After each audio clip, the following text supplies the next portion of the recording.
Welcome to the meeting of the Cape Coral Youth Council. Today's date is September 8th, 2023. This meeting will now come to order. Everyone please stand for the Pledge of Allegiance.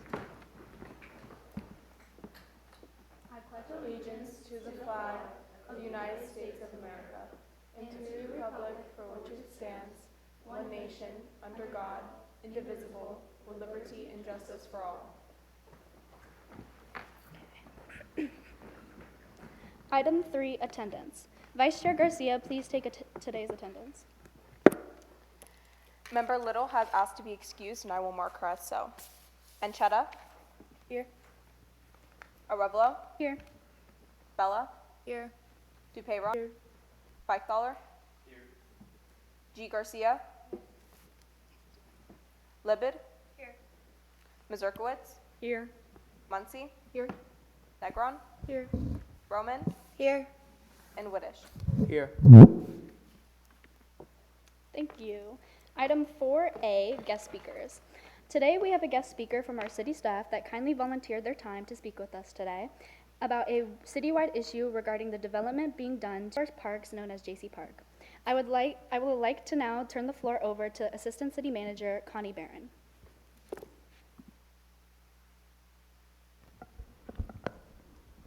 Good afternoon, Council Chairperson and members of the Youth Council. Thank you so much for allowing me to come here and talk. Kind of on a short notice, but I appreciate you making room for me to come and just talk to you about this project. We are now in the process of presenting the JC Park Shoreline Improvements Project to the public. We had a public meeting last Thursday at Mercola. We had over 200 people come in and provide some input and feedback to us. We are also in the process of receiving some feedback on a survey that's posted online. Unfortunately, it closes at 5 o'clock today, so if you get a chance to get there before 5 o'clock, we would appreciate your input as well. Just to go back a little ways, in 2016, City did an update to the Parks Master Plan. As part of the Parks Master Plan, this particular go-around, we had a group of teens that were interested in providing their feedback. So there were 6 focus groups, and one of those focus groups was a group of teens represented by 5 individuals. The focus groups, there were 6 of them, as I said, and they range from 4 to 7 participants. So this particular young lady, I cannot remember her name, but I believe she's a daughter of one of our our employees at the time. She was very adamant that she wanted to make sure that the young folks of Cape Coral had the opportunity to provide feedback into the Parks Master Plan and not have all of the input and the recommendations come from a segment of the community. So it was very encouraging that they actually stepped forward and provided their input. Some of the input that they provided, which I wanted to show you here. First of all, we're talking specifically about JC Park. So, let me see if I can get this on here. Am I going to have to hit a button here? Let me see. Okay, all right. All right, it's right there. The section that I've highlighted in there, I pulled it from the 4.3 section with beach and water access. It does say in here that it is also envisioned that the city will improve waterfront city parks, including there are several parks there, and as I highlighted, one of those parks that that was recommended that we make some improvements to the waterfront was JC Park. With regard to the input from the teens, right here, if you can see that now, I've highlighted some of the recommendations that came. Some of the needs that the teens had identified were bonfire pits, streets for busking, for the street performers. They also wanted an amphitheater, ramps and rails, graffiti wall, cafes within parks, pet-friendly, greenhouses, nature and paths, ponds, and book and music store, free Wi-Fi, modern play, henna, and then also they wanted transit for kids under 16, basketball courts, stages to perform, and open mic nights in parks, particularly a jam session at JC on Thursdays. I can tell you that through the neighborhood parks, we have certainly been able to take care of the basketball courts. We have added quite a few basketball courts to our park system. But the areas that are highlighted, I highlighted those because when we're talking about the improvements to J.C. Park, all of these elements are included in there. So 7 years later, we're able to provide to the teens of today what the teens of 7 years ago thought would be important for their particular age group. So, about 3 years ago, we started considering some changes to J.C. Park. We had determined that J.C. Park actually had boat slips that were allotted to that particular shoreline, 65 boat slips.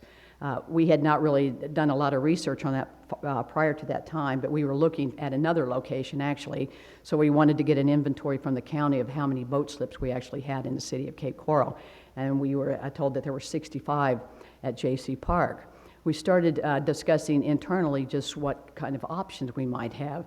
With it being the waterfront, should we look at perhaps adding some boat slips along the J.C. Park shoreline so that boaters would have an opportunity to travel there and come and visit J.C. Park. So with discussions, we started having discussions with City Council, and City Council agreed to look at doing some shoreline improvements. And when we're talking about shoreline improvements, we're not just talking about the boat slips. We also are talking about the Australian pines that line the shoreline of J.C. Park.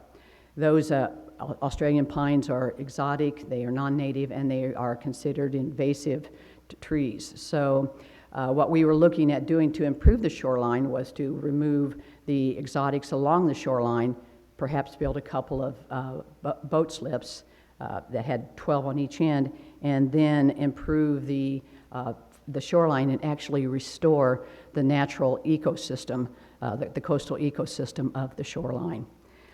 Once we started looking at that, and council actually gave us the okay and had budgeted some funds to make those improvements, we started thinking that if we're going to improve the shoreline and we're going to add these boat slips, perhaps we should take a look at J.C. Park as a whole and look at what might be and what we might want to consider providing there. If you're going to try to attract boaters to the park, what do you want to attract them to? And currently it's a rather limited offering of options and amenities there at the park. Some of these amenities are dearly loved by the residents who live around there and who have visited park for a number of years. So I certainly want to recognize that, and some of the changes that we are proposing to J.C. Park are not necessarily some of the things that they would like to see. What I would like to do right now is I just want to pull up an image, and then I want to show you a video.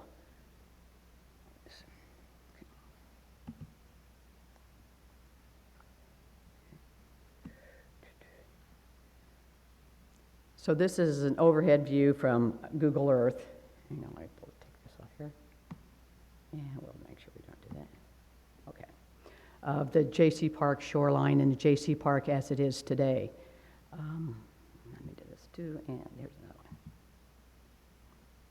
And this is a waterside view. As you can see, as I mentioned before, the entire shoreline is lined with a strand of Australian pines. As I said before, these pines are exotic and invasive. In fact, the state of Florida has put them on their Florida noxious weed list, and they are you're prohibited from cultivating or planting these trees today. And the one thing about the Australian pines is they are resilient enough that they basically have ensured that the only tree that can be around them, or any other type of native plants that can be around them, are themselves. They actually, if you ever look at J.C. Park, you'll see that underneath those trees there's nothing but a blanket of needle-like litter that has basically smothered out any of your native plants that then your native insects or native animals rely on. So by removing them and establishing the shoreline as the natural ecosystem that should be there, we'll be able to maybe attract some more native wildlife and also, again, restore just the shoreline. And you'll see that in the video that I'm going to show you.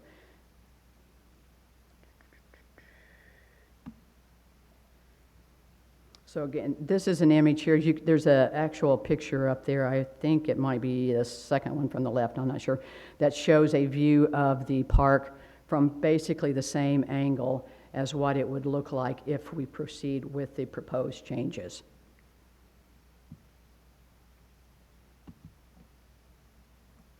Hang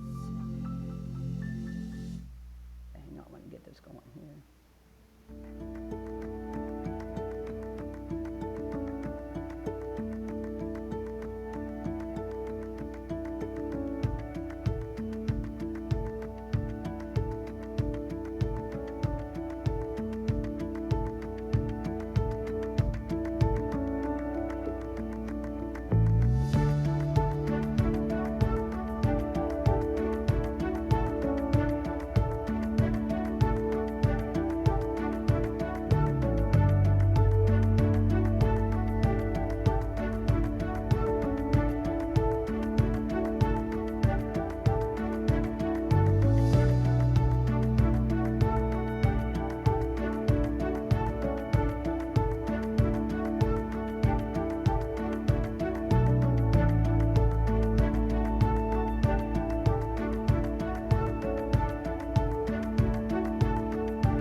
Here you can see the natural shoreline.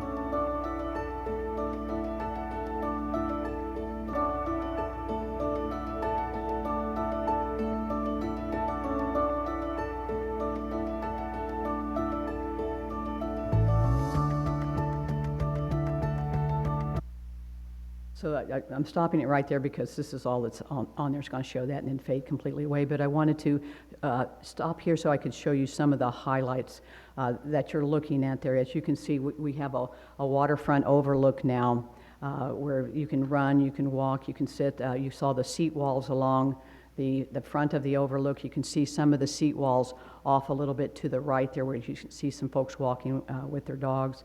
There are also seat walls on the interior as well. We'll be planting at least 250 new trees, both shades and palms. We're adding double the parking spots that are there now. There are 77 parking spots that are improved. We'll be adding about 79 more, making 156. There will be 24 boat slips, one on the north side. You can kind of see that in the image too, up there in the right corner. There's another 12 on the south end. There's a food, drink, and dessert piazza. And we have beach volleyball courts, a splash pad, covered playgrounds, the band shell. We also have pavilions. We currently have 2 pavilions at the J.C. Park. This plan calls for 6 pavilions. There will be some benches throughout the park as well. You'll see those in some of the areas too. What we wanted to do and what wanted to point out the most is along the shoreline. Currently along the shoreline, there's a road that's, back to this. All right. So you can see this is an access road right here. This is, you enter here, you drive through here, there's some parking places that you can pull in right up by the waterfront. What we are doing is we are moving all of the roadways and any of the vehicular traffic off to this, the parking will be off to the perimeter, and the only access would be through the main part. What that does is it removes the current concern about vehicle and pedestrian interaction. You have people, they talk about how they walk in the morning. Well, when they walk in the morning, there is no path there. They are walking along a roadway. And we have moved all of that out to the perimeter and then to the main entrance off of Beach Parkway. That then preserves the interior for pedestrians. And that's one of the main things that we wanted to do with this plan. Just doing that alone, if we did nothing else that you have seen in the plan, would require us to remove all of the Australian pines along the waterfront. We've also added some other amenities. Some of the, go back to this here. You can't see them because it's a little far. But there's a lot of open green space. There was the open green space where the band shell is on the north end. There's also a restroom there. We've doubled the number of restrooms that we have at the park. There's another big open space there you saw in the middle, which when you see the rather, to me, spectacular sunrise that we show about 15, 16 seconds into the video, that's an open area as well. There are some areas right in here and over in here. Those are lawn areas too where you can just sit. And then there's the seat walls that are over in here. This is an open area as well that can be used for even additional lawn games or something else that we can always put in there. This is what we call the bistro. It's a beverage location for adult beverages, but it's also a place that's going to be probably dispensing ice cream as well. We look at this, and what we wanted to do too is we wanted to make sure that we still provided shade. While there's no shade on this end of the park, there is shade. There's going to be a substantial amount of shade.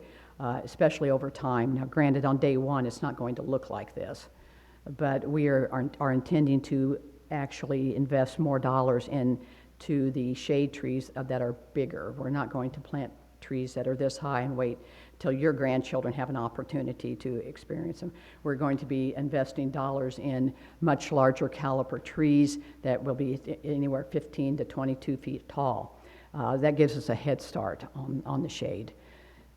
With most of the shade, this in the interior here, around here on the interior, you don't see more important right in there, and all throughout here.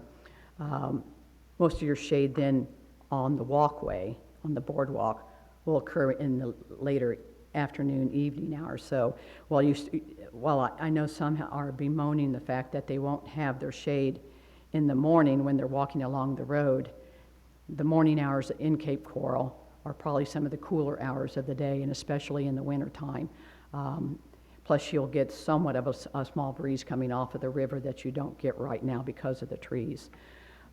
So I wanted the opportunity just to show this video to you, to bring some of the enlarged images there, to give you a good look at it, to let you know that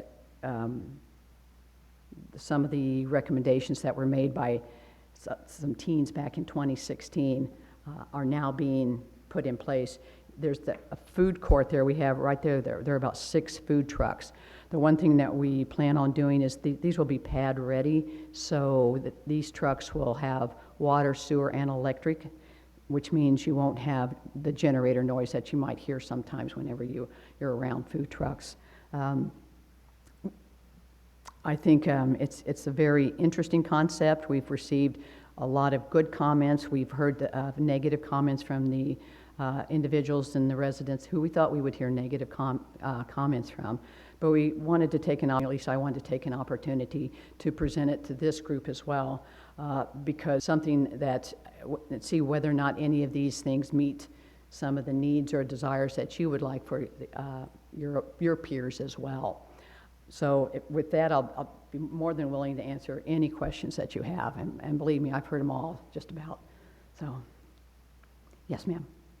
Regarding the like shade, and you said like 6 pavilions, and those will be in the grass area? Or just the grass area, like the 6 pavilions in the park? There will be 6 pavilions in the park. Right now, as I said, let's see here. There's a pavilion over here, and then over here. There are 2 right now. There's a gazebo down here. But we are doubling that, and there will be 6 pavilions in the park, located in different locations, some here. There will be some up in this area here, and then down in this area too, and around here.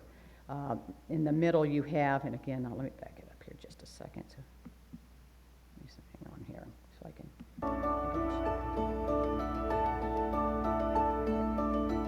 And again, as I said when this was running, this is what the natural shoreline would look like when it's restored. And just so you know, this is not a seawall. This is just there's also a seat wall there. The city's not required to put in a seawall because it is a park. So we're able to then restore the park with this, with some of the native aquatics. Near there, like, could you put pavilions as well? Like Yeah, I'm sorry, I had the music going. You're good. Go ahead. You know, what I was thinking is you see in the top right, there's the brown, like, This. board. Yeah. That's the band Right, shell. no, keep going right. It's near the water, the boats. This is your band shell. This is the north docks, the north slips. There Yeah. are 12 slips there. Near there, you have the brown, like, thing that's looking out to the water. The brown, like, No. what is it called? Yeah, the walkway, like, thingy. Oh, this is a walkway. That. Yeah, yes. that's the overlook. I was thinking you could put like a pavilion there too. Well, okay, sure. Well, the one thing that we wanted to do with the park was when you're coming in off Beach Parkway,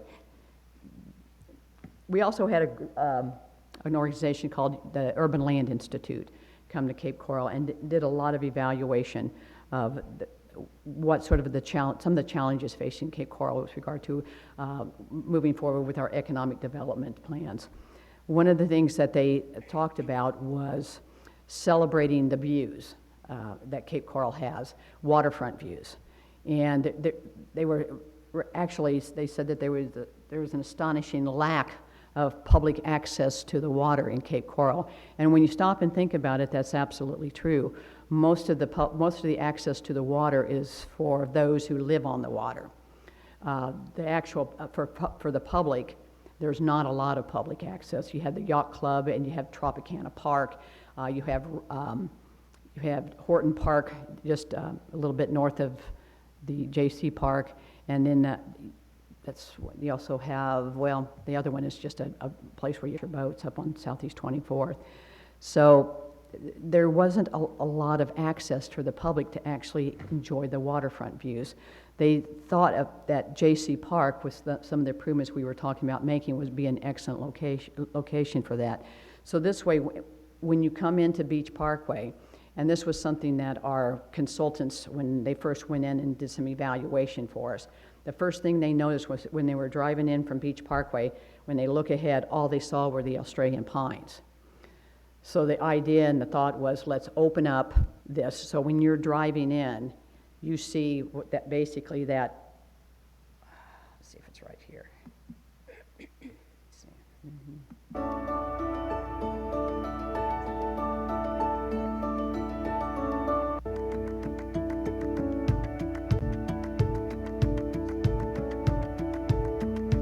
Couple seconds here.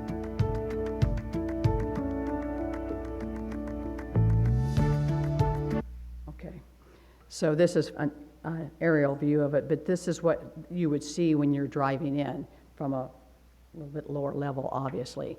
So it is opened up so that when you drive in, this is the view that you're going to see when you come in. That way, instead of seeing a bunch of trees, it's actually opened up. So placing a pavilion there would probably, I was thinking like just like a small pavilion so people can sit at the pavilion and have shade instead of sitting on the like wall there. That's what I was thinking. Like I agree with the overlook. I think that's an amazing idea. I was just thinking maybe you have a pavilion at each overlook so people could sit there. we have, there, Or shade, like some type of shade that could go at the overlook. That's not obviously blocking the, it's not like a big thing, it's blocking the entire water, but so people that are wanting to go to the overlook to sit there and have shade so they're not, if they're still going at the wee hours of the daylight, they can still enjoy the water. Or just, even just having more seating.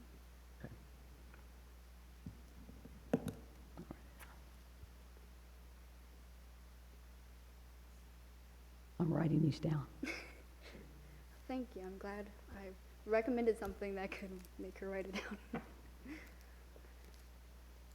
Okay. Okay. Please. Hallie? I just wanted to hear about any concerns for like hurricane impact in that area, because I'm assuming that would be a like a flood zone A, because it's right by the water. That would be my assumption. I'm not sure, but like what steps are the city taking to make sure that that's going to be, you know, that's going to have hurricane impact measures implemented?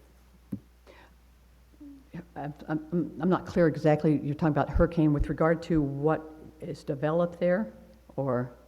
Essentially, yes. And just like what, like, have you heard, you know, from, if you've received any negative comments, like, about, like, the hurricane impact for, you know, removing that area, or just, like, Okay. in the new development? Sure, yes. One thing that we have heard from the residents is that it is their belief that having the Australian pines along the shoreline has helped prevent them from having more damage than other areas of the Cape.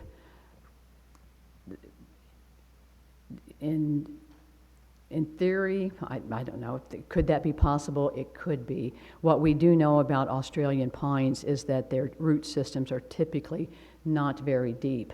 If you take a look across the city, and you can see some of those images now on Google Earth, where you see nothing but blue tarps on the roofs, and then you look at some of the canal areas where there were Australian pines on some of the vacant parcels, you can see where those Australian pines were blown into the canal or blown onto the property, and they just basically fell over.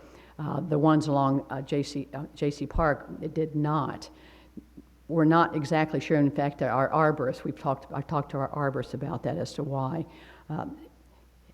He theorizes that part of it has to do with storm surge too. Again, I don't know, I'm not an expert on this, but if you have storm surge coming in and it's covering those roots, it's basically providing another level of basically counterweight to maybe what the wind might be causing. If it were just a straight wind coming through there and there was no water that was washing ashore as well, then maybe they might fall over. I don't know. But we've heard that from some of the residents, but you also look around and you see that there were buildings right next to the park that had blue roofs.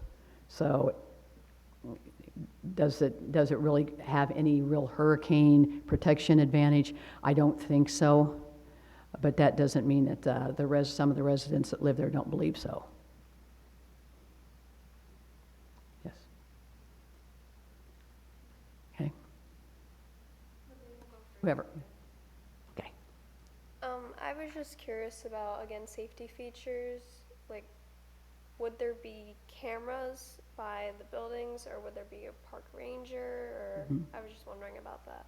Sure. There are a couple of things that we'll be doing. Obviously, we'll be putting in security cameras throughout the park. We also will be providing some lighting along the pathway, also along the overlook area and some of those seat areas, set wall areas. We will have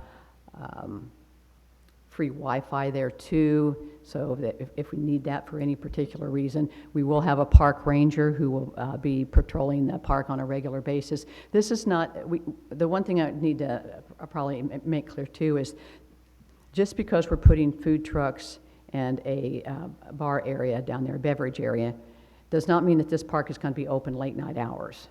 It's still a park. It's still a city park. There has to be reasonable hours for the operation of the food trucks and then also the beverage area. But it's not going to be something that's going to be open until 10 o'clock at night during the week and then till midnight on the weekends or anything like that. There may be hours where just off the top of my head, Monday through Thursday, they might be open until 8 o'clock.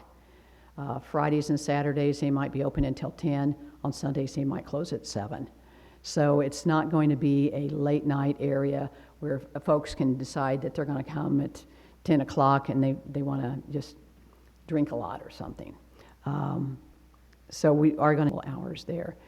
That will help somewhat with the safety because it's not going to be open late hours. We'll always have issues at our parks, and even this place will have issues. There will be vandalism that occurs and graffiti that probably occurs that we'll have to address. We hope that with the security cameras in place, though, that we might be able to either deter that or at least try to find the culprits who are responsible for it. But it's a good question. Thank you.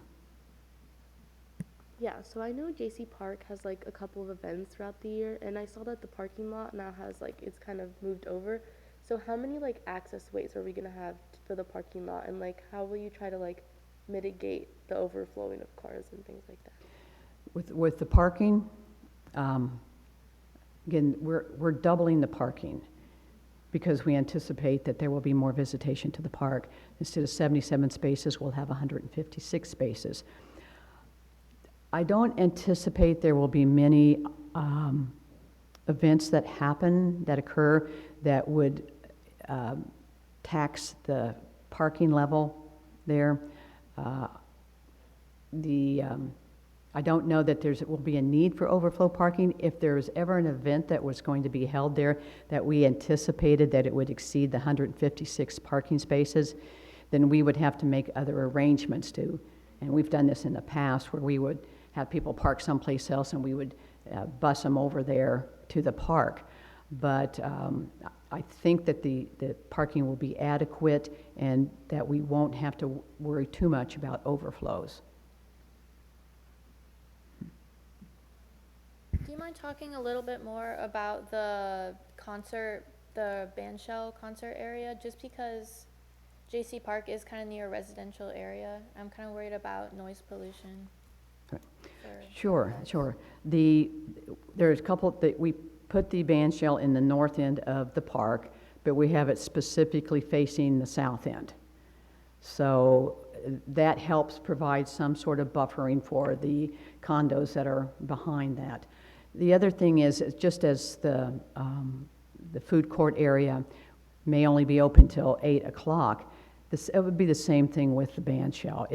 They're not going to be late night hours with the bandshell. Some of the things that I anticipate going on at the bandshell would be things, and just to address, is maybe there would be a high school concert where whichever high school you're at, if you have a really impressive band or a group that you want, they might want to come down there and provide some sort of a concert for the parents and teachers and anybody else that wants to come. I can also see this being someplace where at Christmas time, maybe we have Christmas concerts, whether it's with high schools or middle schools, but maybe even the Southwest Florida Symphony could come in and provide some music like that. There could be jazz bands there, but they wouldn't be events that would go late into the evening. One of the things that we always wanted to make sure when we were talking about doing this was to remember the residents that live around there and how to mitigate or at least minimize the noise impact. And the one way to do that is not to be open late.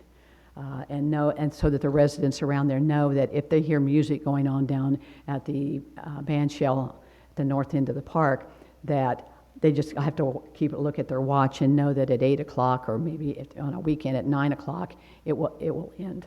So, yes. Will the park still be open during construction? And if it will be closed, how long do you think it would be closed for? It probably would not be open during construction because it would be an entire site construction project. So it would go from one end to the other.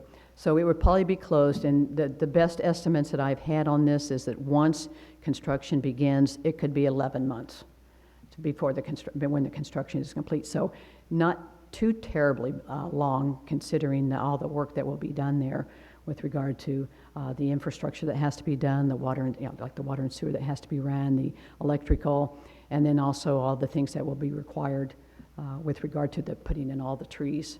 Because as I said, we're going to put in at least 250, and city ordinance may even require us to put in more than that, which is fine with me.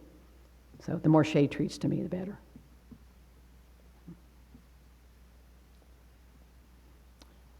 Anything else? Okay. I want to thank you all for your time and letting me come and speak to you today. If you feel the need to let your council member know whether or not you support, thumbs up or thumbs down, I appreciate that.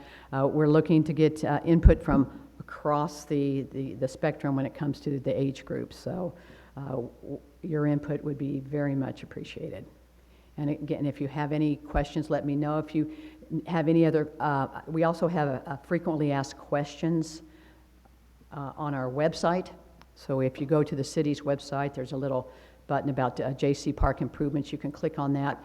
That takes you to our main page where if between now and 5 o'clock, you can still do the survey where you can help pick the shade trees, the signature trees, because we'd like to have just a couple trees that would be unique to J.C. Park. And then also you could pick which dog cooling station you like, because that's another thing we'd like to add in there, because we know that the pavement, whether it's concrete or asphalt or otherwise during the summer, that can get pretty hot on our little canines' paws.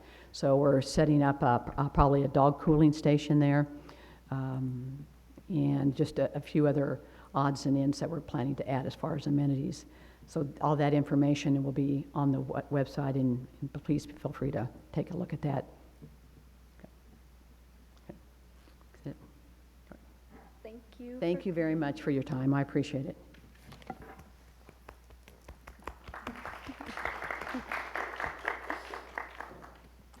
Thank you, Ms. Barron, for coming. So let's move on to the next agenda item.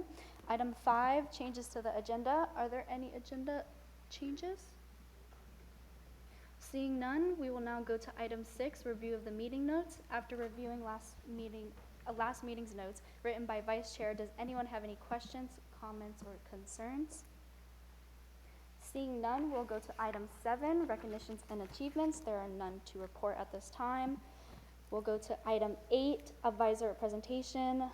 8A, upcoming council report. I will now turn the floor over to Advisor Mazurkiewicz for any council updates. Madam Chair, the only thing I would just remind you is that we're in the middle of budget season, and that's something that, the final budget will be later this month. And so if you want to go and participate in how the city is going to spend in excess of $1 billion, it's your money. So you can let them know how you want it spent. Thank you. That's it.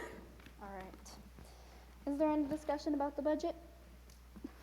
I guess not. Okay, let's go to the next item. Item 9, citizens input. This consists of input of citizens on matters concerning city government, 3 minutes per individual. The council will listen to all speakers and respond after all speakers have made their presentations. I will now read the Pledge of Civility. We will be respectful of each other even when we disagree. We will direct all comments to the issues. We will avoid personal attacks. Citizens input is now open. Any members of the public wishing to speak, please use the podium to the right, facing the dais, and state your name for the record. Is there anyone else wishing to speak? Seeing none, citizens input is now closed. Our next item is item 10, quarterly report. At our last meeting, we discussed what topics we would like to present in our first quarterly report this year, which will be on October 18th at 4:30. Some of the topics we want to include are info about our newly appointed junior members and our communication directors. We also decided that members Whitish and Negron must send in the presentation to Ms. Griglin by the end of the business day on October 11th.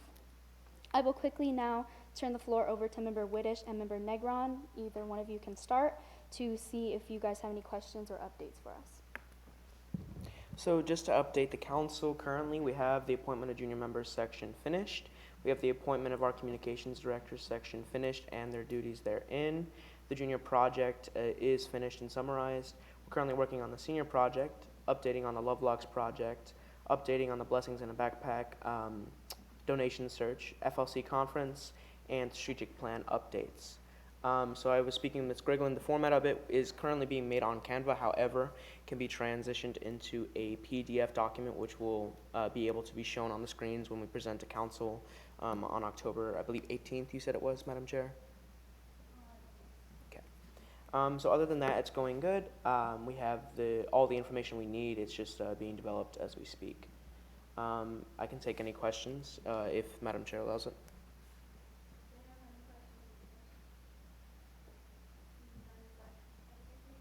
That's everything from me. If Member Negron has any comments. Yeah, we're good.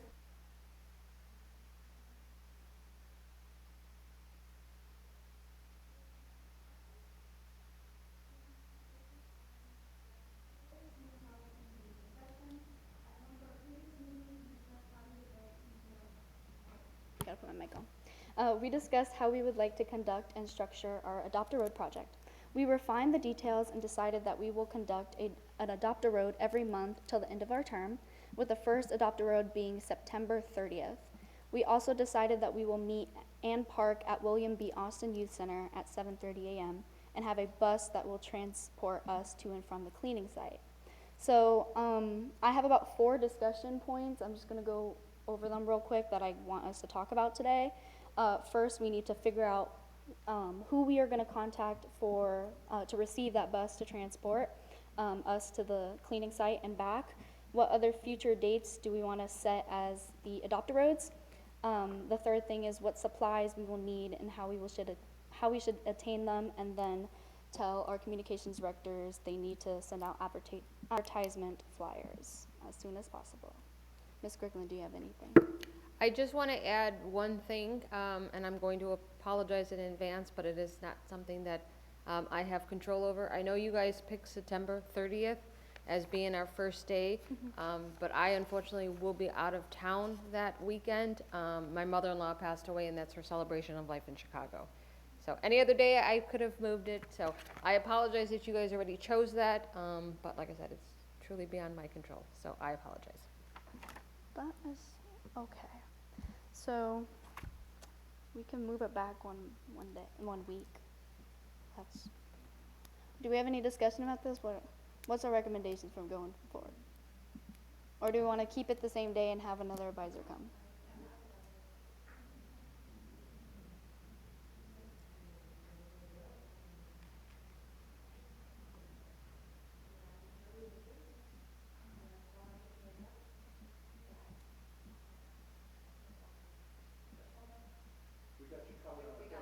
The 30th? Oh my God, guys. Okay, great. So, yes. I know, okay. I know, so, okay. September 30th is the best day for everyone, so. Yeah, we're going. Our homecoming for North is on September 30th, guys, so, yeah. I have like 3 things that, sorry, I'm interrupting myself, but I have 3 things that day. Everyone's on the September 30th train, but whatever. Okay, so let's just keep it September 30th, like you guys said. We'll have our 3 advisors there. Okay, let's go into the next discussion topic. This kind of regards you, Ms. Griglin.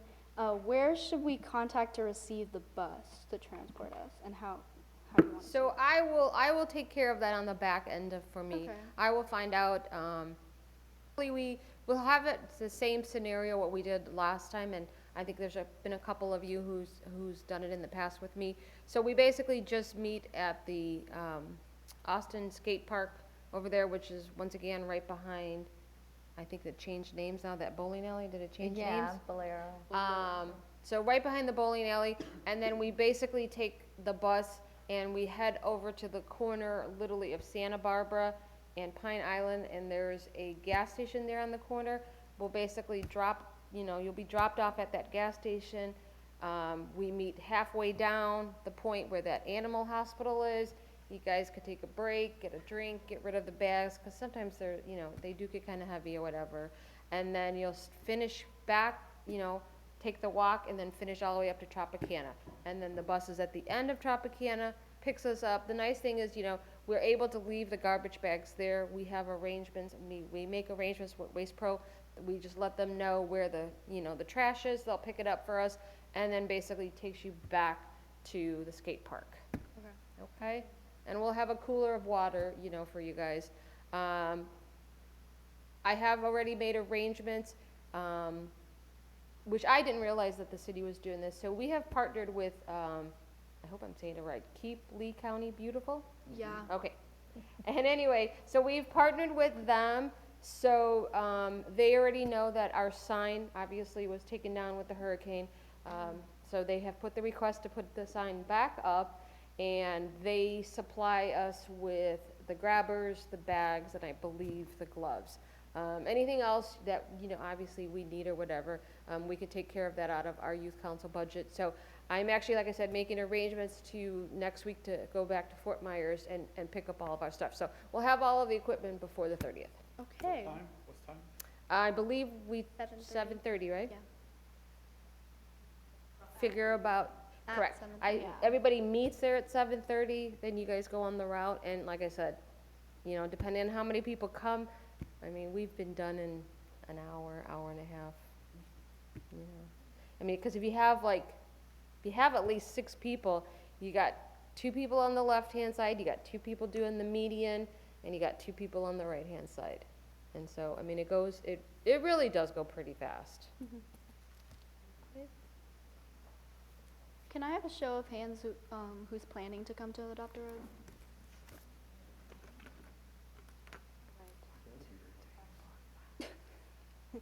Okay, that's more than 6, so, okay, sounds good.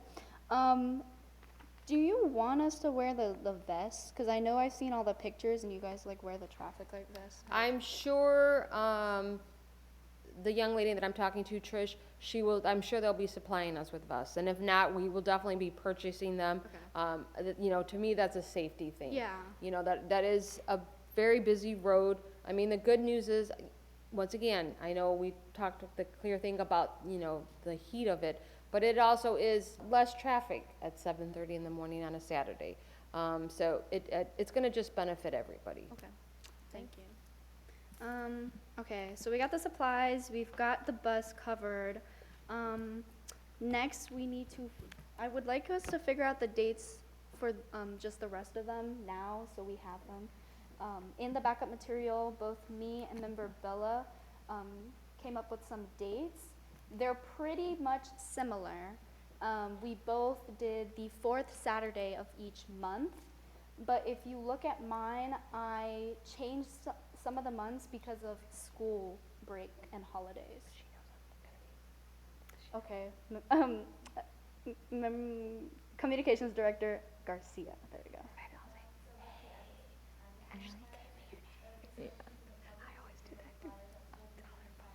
Yeah. Okay. Member Roman?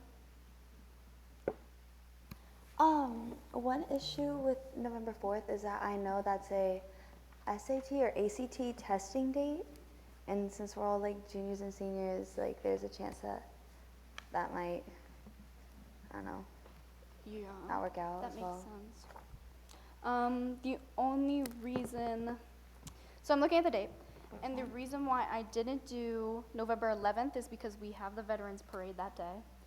And then November 18th, it's the day before Thanksgiving break as well. So I feel like more people will be gone for Thanksgiving break than the SAT.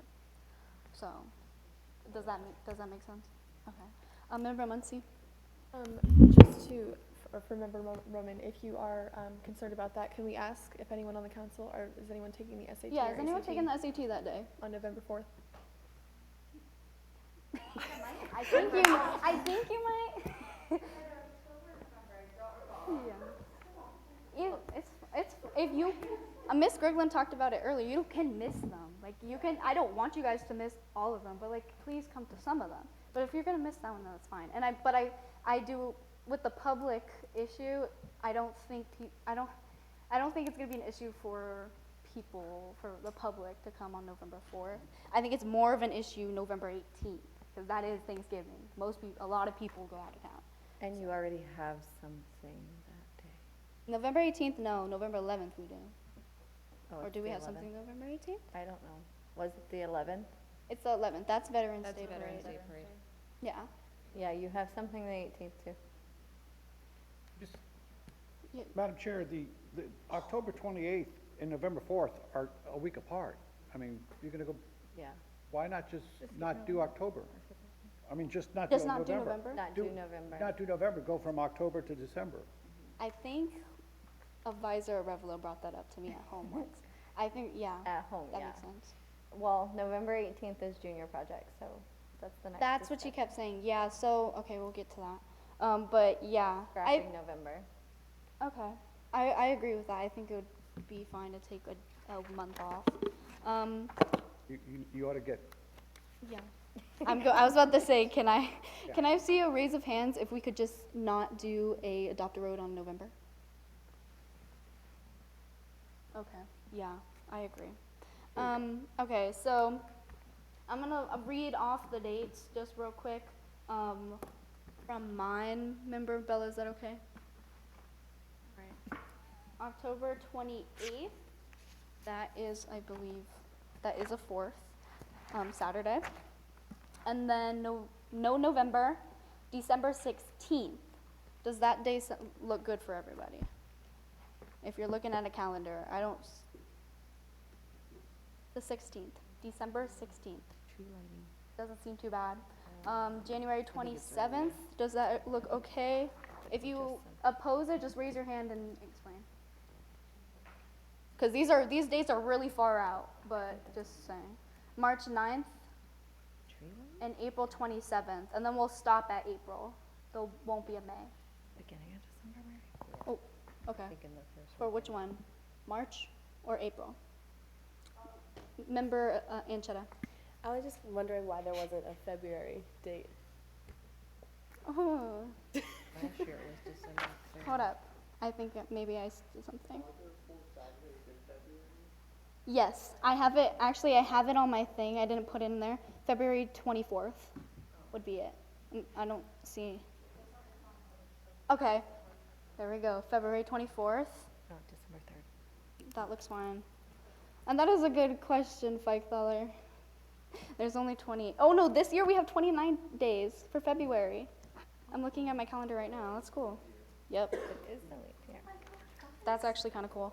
That is kind of cool. I have a question. Yes. Why March 9th? Why earlier in March? There must have been something about the Oh, 4th. there we go. Spring break. Spring break. Okay. Yes. Yes. Say no spring more. break. Yeah. High Spring break. schoolers in their spring break.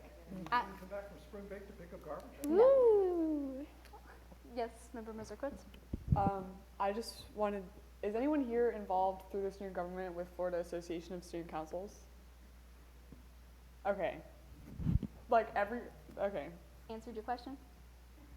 yeah. There's Okay. just like, a lot of those Saturdays are Um, rally days, but if I'm the only one that's involved, then I don't think it's that big of a deal, so. That's good.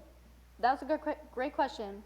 If you think that a lot of people won't come, just raise your hand. Remember, do you have something? Can you repeat the dates one more time, please? Yeah. And I'll add February. I have it down. Okay. October 28th, 2023. No November. December 16th, 2023. January 27th, 2023. Oh, 2024. February 24th. March 9th because of spring break. And then April 27th. Does that look good? Do we have any discussion, concerns about those, Feichthaler? I may have something going on December the 16th. I'm not sure of it though. Yeah. No other objections Just- to the dates. Yeah, just put it on your calendar for all these, that's why I wanted to get it done now. So you put them on your calendar. If you you can't make it, then you can't make it, but try to get your schedule around it. That's all I would say, because I know that's how I'm gonna do it. So, any more questions? Seeing none. That's all I have. For the flyers, just do you guys, I think you guys got this. Is there any ideas that you guys want to give our communications directors regarding our flyers? Member Roman? Not an idea, just a quick question. I'm sorry. For the bond, are we still like wanting to bring in someone to help with the cleanup roads, or is it just now going to be? I'm under the impression to bring the public in. Okay. That was fine, right? I mean, we just have, Public. yeah, I mean, you just have to be careful. I mean, if you put it out there to invite the public, I'm not gonna have bus loads to take them back and That makes forth. sense. I mean, we just, you know, we have to be reasonable about, you know, that kind of request. And I'm also only gonna get so many grabbers. I mean, it's fine if, you know, if we purchase additional ones, but then are we going to offer them all that? Because once again, that's gonna come out of our budget. So, in my personal opinion, if you want to bring a friend or two, that's fine. But I think in opening it up to the public, you know, I mean, we might be taking on a task that's just a little over our head. You know, you're talking a mile stretch. We're not gonna have bags and bags of garbage as though you're going through a forest preserve. You know, so you just, you know, just thinking of the area that we have and the amount of transportation and where we're asking them to go. You know, and then, you know, you might be waiting for people, so it might be more of a hassle, you know, and I'm not trying to be disrespectful when I say that, then, because if you're bringing a friend with you and, you know, they want the volunteer hours, chances are they're gonna carpool with you, they're already gonna be with you. So, you just have to think of those things when you discuss this. Member Fikefeld? I agree with Ms. Griglin that we probably shouldn't involve the general public, but if we did, I think it would be a good idea to have a Google form of some kind so that the people who respond to it would be the ones to go, and we would only have a certain amount of responses before we stop taking them.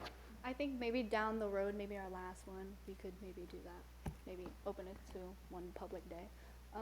Communications Director Calix. So, do you want us to create the advertisement flyers still? And she's in the process of making a Google form right now. So, I don't know. To bring friends to this one, we can like make this stuff, but save it for like a future event. That's what I would say. Okay. Yeah, or you could maybe like a week before just say, oh, the youth council will be here. It's not, but we're not inviting the public. So if you guys wanted to do just a flyer that we're gonna be Inviting with the public, you invite a specific segment of the public, like other youth your age. Yeah. To meet you where you are, not like, not by the bus. Just, Yeah. hey guys, we're gonna be here. If you wanna come, bring your vests, your grabbers, and your garbage bags. Or like an update, like, hey, our Adopt a Road project we finalized these details, not like a flyer to get people to come. Okay. Not, No. Okay. I saw some hands. Sophia, Vice Chair Garcia. It's okay, Chair Revelo. My idea, we were on the same exact wavelength about the Google form. Yeah. My idea was that we limit it to 20 people of the public and then have them put in their contact information, like their phone number and their email, and then contact them if they made it onto the 20 to, I don't know how big the bus is, I'm just shooting out 20 because 20 is about how much a bus fits.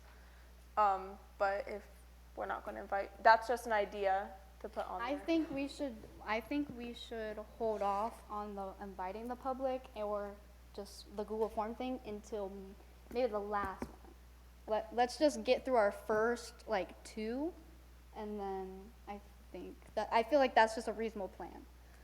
Ms. Griglin, do you have anything? Oh, no, that's what I was actually saying. Why don't you guys, you know, do the first trial, 1 or 2, because most of you haven't, you know, done one, just to kind of get a feel for it and then understand what I'm referring to. Because when I say a bus, like, I'm not talking about the yellow school buses. I'm talking about the city vehicles. So, they're not as large as you think they are, you know, 7 or 8 of you, I'm pretty much gonna be done, okay? So yeah, I would definitely, you know, it's okay that you wanna maybe just put it out there, what you guys are doing, to show the public, but we're not actually inviting the public. Yeah, that's what I was trying to explain, just like show, oh, this is our project that we're doing. Exactly, you're highlighting some of the things you guys want to do. That should mainly just be the top surface of it, exactly. Communications director.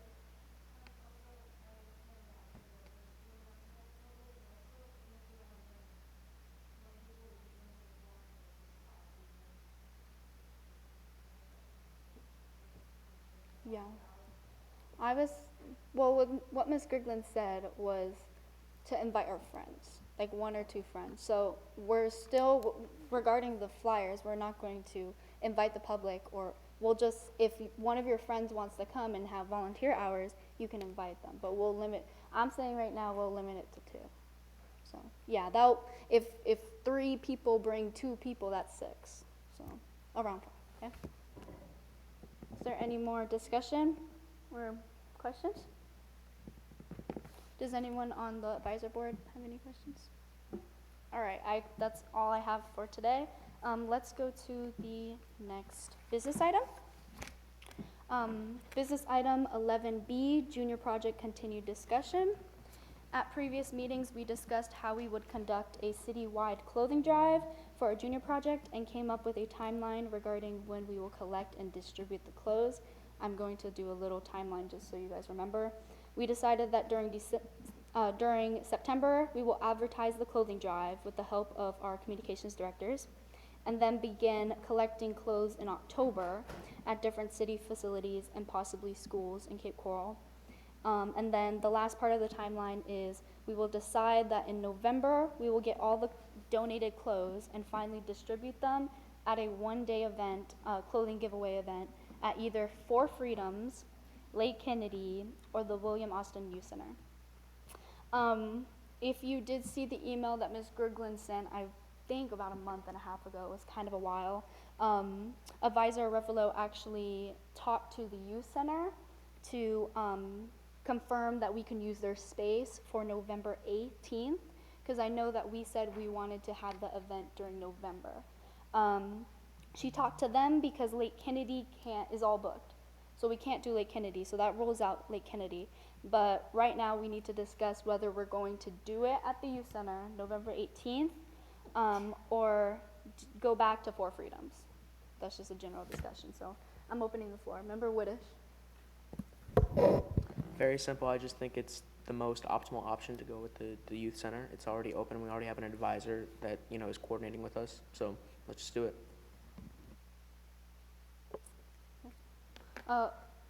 Advisor Revelo works at Four Freedoms, but yes. Member Bella? I'm personally fine with either. I know last meeting we discussed Four Freedoms being like in South Cape Coral and not as easily accessible. So where is the youth center?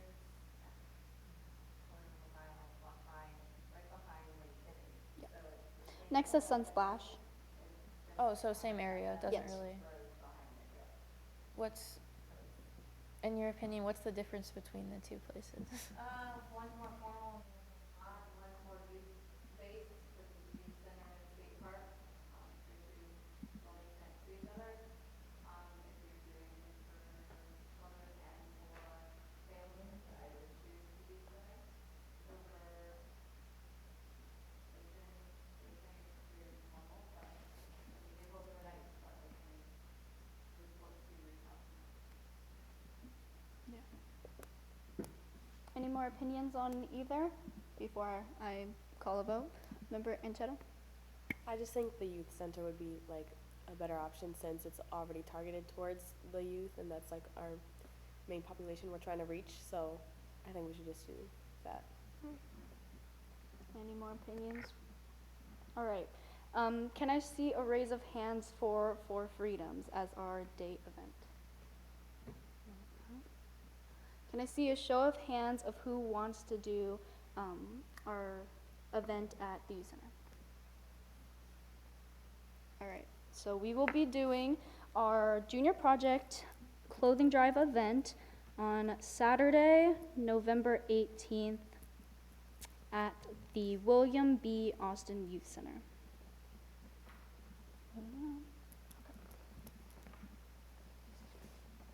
18th, November 18th.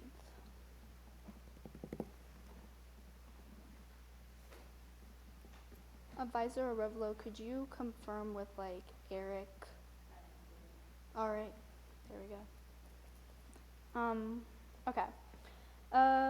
Let's see. Other things that we need to talk about is Member Dupeyron. Could you give an update about the city facility drop boxes? Yeah, so I contacted the 4 places. So 4 Freedom said that they were willing to have a drop box. The youth center and the state park said that they were also willing, but they didn't have any room to store it, which means we'd have to like go back and forth and like periodically check that. Population centers also said yes, but they said that we needed to provide them like the box and like everything for that. And then I called Coral Oaks Golf Course, and they said that they needed to kind of like see the box and the measurements, and we needed to go and see like where we could put it before like confirming that they could do it. So Okay. So that leads us into, that's 5 youth center and skate park. 1, 2, 3, 4, 5. That's like 5 places. Greglin, about the box. Thank you, Chair Arvelo. I did speak with Mrs. Bruns, who is our city clerk, and she is definitely on board for allowing us to set up a table in the main hall of the city area, kind of right, if you guys can picture that front area by the across from the police detail. She has also kindly reached out to the police department, and they are definitely on board. Once again, you know, it's just a matter of us, you know, supplying them the box. We can make arrangements, you know, meeting myself, to make sure that, you know, the clothing is not, you know, overfalling, you know, the boxes are kept tidy. Obviously, because that area is very, you know, public, both of them, so, you know, we just want to make it tidy. Her suggestions, because obviously, you know, she's done things similar in the past for the food and clothing drive. She just said, you know, when you talk about clothing, and I know we kind of touched base on it before, but we need to really be kind of specific, meaning, are we looking at doing new and gently used? Are you looking at just gently used? And if we are taking that route, anything that's not picked up, we also have to think about, okay, where are we going to drop off? Not saying that there's not plenty of Salvation Armies and Goodwills that I'm sure would definitely take it us up on the offer, but it is something that we have to think about, you know, if we open it up to so many places like this, which is fine, you know, we might get a great turnout. So we just have to think of, you know, what route do we want to take and how specific do we want to be, you know, and if we are going to do, you know, the new clothing or the gently used, you know, are you going to ask for specifics, pants, you know, jackets? I mean, whatever, however we want. Her suggestion is just make sure we're kind of specific in what we're accepting, and what people would like to drop off. All right. Thank you for all the recommendations. So yeah, just going off what Ms. Griglin said, what do you guys think we should do? I'm thinking like, I think we should also include new. I think we should do gently used, but also new, because if someone wants to go buy out clothes, or they have clothes they haven't worn, but they have in their closet, they could still donate it. So I think we should do that. Can I see a raise of hands of who agrees with both new and gently used? Yes, okay. Now this is where I need to get you guys to discuss. What articles of clothing are we thinking of doing? Pants and shirts and undergarments, because that people might want to put those, and I don't know if we should be doing that. So let's see, Member Garcia. Yeah, sorry. I do think we should just limit it to anything except for undergarments. What is anything? Like, That's my I would question. say if there's shoes that they can supply, deodorants, because remember, this is not only a clothing drive, but like the hygiene one. And then there's... We're adding hygiene? Was it not there before? I don't remember. Did we say hygiene as well? Because I don't remember saying that. I think we should. Clothing is fine, but yeah, just like what type of clothing? Yeah, like shirts and pants. Shirts. Pants. Shorts. Too. Shorts. Fight color? How do you feel about socks? I was about to say, I was about to say that actually. I don't think that we should include socks. That's a little, like, that's a good way to get Because foot fungus. on the one hand, socks are a good idea, but on the other, they could get separated, and then it'd be very hard to get them back together. Practicality, I get it. So Well, no socks, not just that. undergarments, socks, underwear, bras, No bras bras. as well, no bras. Okay, sorry, I gotta put this down. Okay, I feel Vice like Chair. no intimate items. Oh, sorry. Intimate. So, you already touched on it. No undergarments, no socks. It's disgusting. I do think that we should include shoes. Shoes? Shoes. What do? Closed-toed shoes, not flip-flops or. I don't think we should be specific about the type of shoes. Someone very smart just said something that I think you should use, tops, bottoms, and shoes. That's it. bottoms, You don't have and to say no this, no Top. that, you just say Top, what you do want, bottoms. right? And I think you should accept shoes. Shoes. Okay. Top, bottoms, and shoes. Well, I don't think we should be specific. That's very. Schools usually don't allow shoes that are like sandals. That's not true. It's November. Right, I mean, we're not being specific to just school clothes, right?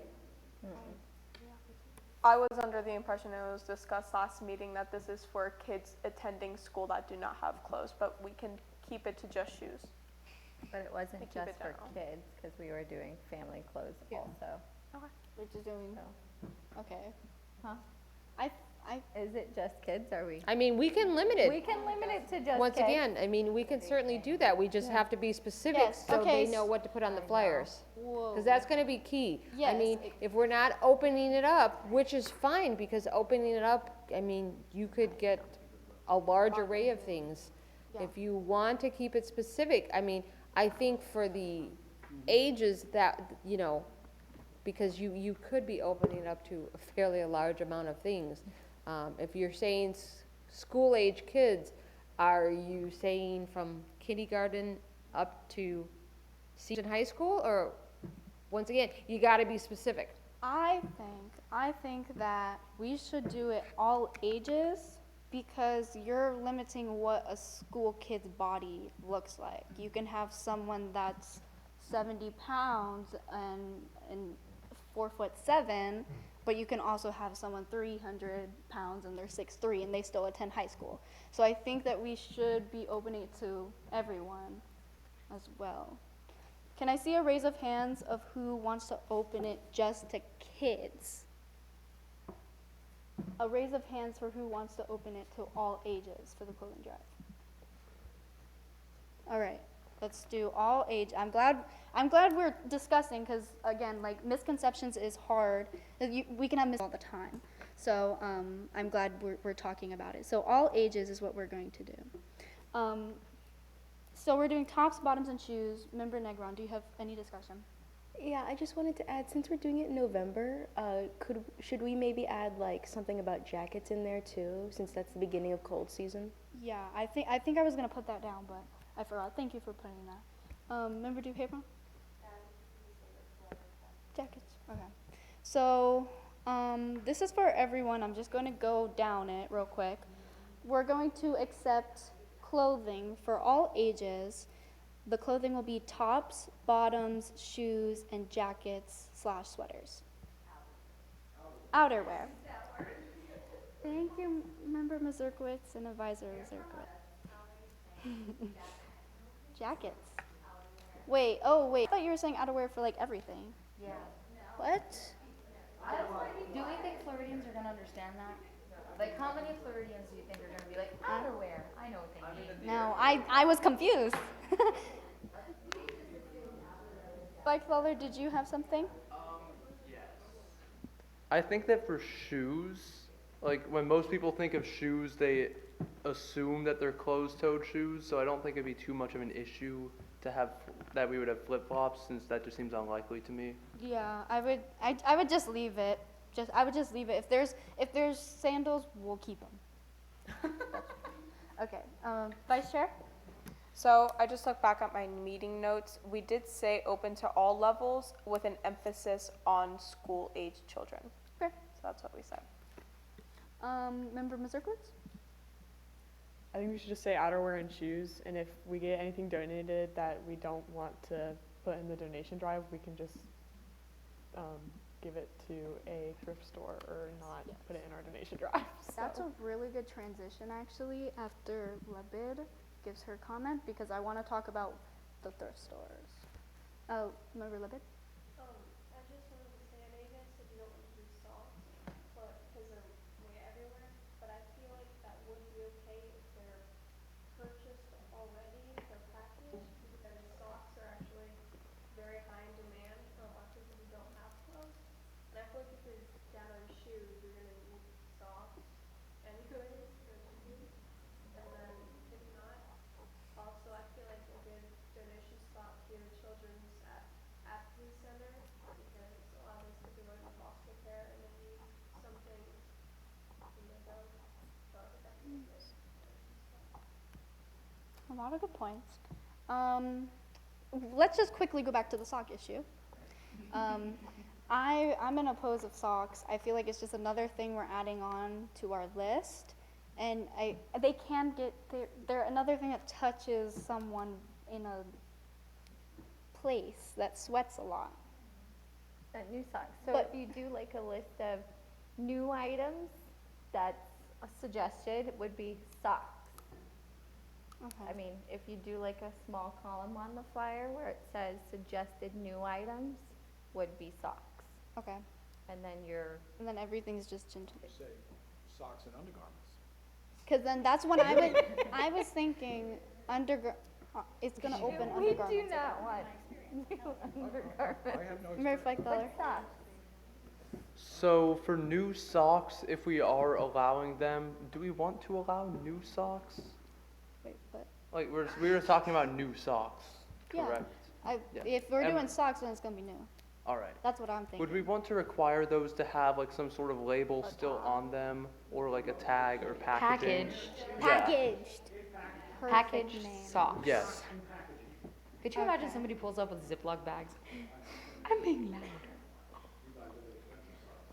Okay, let's do another vote about socks. So, raise your hands if you want to include socks in our list. And specifically packaged socks in our list, and then I'll do one for gently used. All right. So we have one person we have two people that are opposed. Wait, Widdish, are you opposing? No, I didn't say put your hands down. I wasn't counting, sorry. All right, put your hands down. Who is in favor of adding gently used socks to our list? No. Raise your hand for no socks at all into our list. All right, so it's going to be, we're going to add packaged socks. The eyes have it. All right, yeah, the eyes have it. Okay. Does anyone else have any recommendations for our list before I move on? This is the only time you can, remember Roman. Are we gonna include like accessories like sunglasses and hats or no? Is that not counted? Okay. I think those will break probably. Okay, so we've got the type of remember our chat. Did we say dresses yet or no? I think people Okay. will get it. I think people will get that one. All right. Any more additions or subtractions? All right. Okay. So we've got the types of clothing. We have tops, bottoms, shoes, packaged socks, jackets, and sweaters or outerwear. Yeah. So now we also have the location. Ms. Grigland told us about the city hall. Can we talk about the boxes? What type of box, like how, Ms. Grigland, what is your recommendation for the boxes issue? I am honestly gonna have to look into the boxes. Okay. I mean, I can vision it. I can too, I just don't know where to get it. I mean, I guess maybe I have to go to like, the U-Haul places. I don't know, maybe like the big boxes that I can get. I don't know. I'm sure there's a place I can get big boxes. Home Depot, Lowe's, sells big Yeah, boxes. the Home Depot, Lowe's, kind of like when you're moving supplies. Yeah. So I'll take that route and get some ideas of sizing and maybe come up with an email. How many and something. boxes are you thinking you need? Well, you're gonna have to have a box for each location. How many did City Hall want? Just one place, one? Well, she's willing to, she'll set up a table, so they can maybe just lay them on the table, but yeah, I mean, we're also gonna have to have maybe City Hall and the police department, areas that we know might get a lot of foot traffic, those areas, maybe we put 2 boxes. 1, 2, 3. I mean, City Hall, we know could get a lot of foot traffic. They get damaged too, and you probably need to swap them out, I imagine. Well, exactly, I mean, right, depending, and then I gotta think of where we're gonna store all Yeah. all these clothes. I have a suggestion, something to Okay. try, if you don't mind, madam. I had worked actually on a clothing drive before, and we collected clothes, just like we're talking about here, and people brought them, and we put them in hoppers, and I don't know if you know what a hopper is. It's this giant bucket that like you could fit 6 of us in. You could fit a lot in it, and they were donated by Goodwill. We didn't keep them, but they used them. So that might be something to look at, just if someone wants to call and see if Goodwill would donate them. I have a place, actually, I just went with my friend to a thrift store that's in Fort Myers. I could check if they could donate them as well. Yeah, I mean, these places are built Yeah. for clothing donations, so they're gonna be equipped to help us. Yeah. Member Bella? Are we planning on storing these boxes outside or inside? Because this hopper looks really big.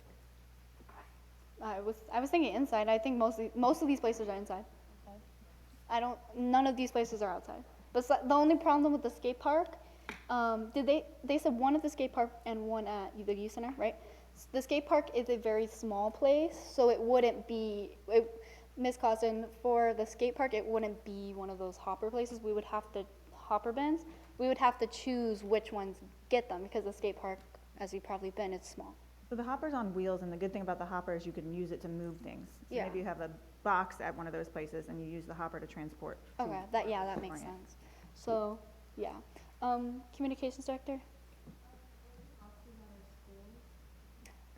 That's a good question, because I wanted to go through that. Before we get to that, does anyone have any more discussion about the issue about the boxes, the drop boxes, how we'll get the boxes? Member Dupeyron? Do we have like a date in mind? Because I know we said we were gonna be collecting throughout October, but I think our next meeting is the 13th. So then collection would have already had to be started by then. Yes, so let's talk about that as well.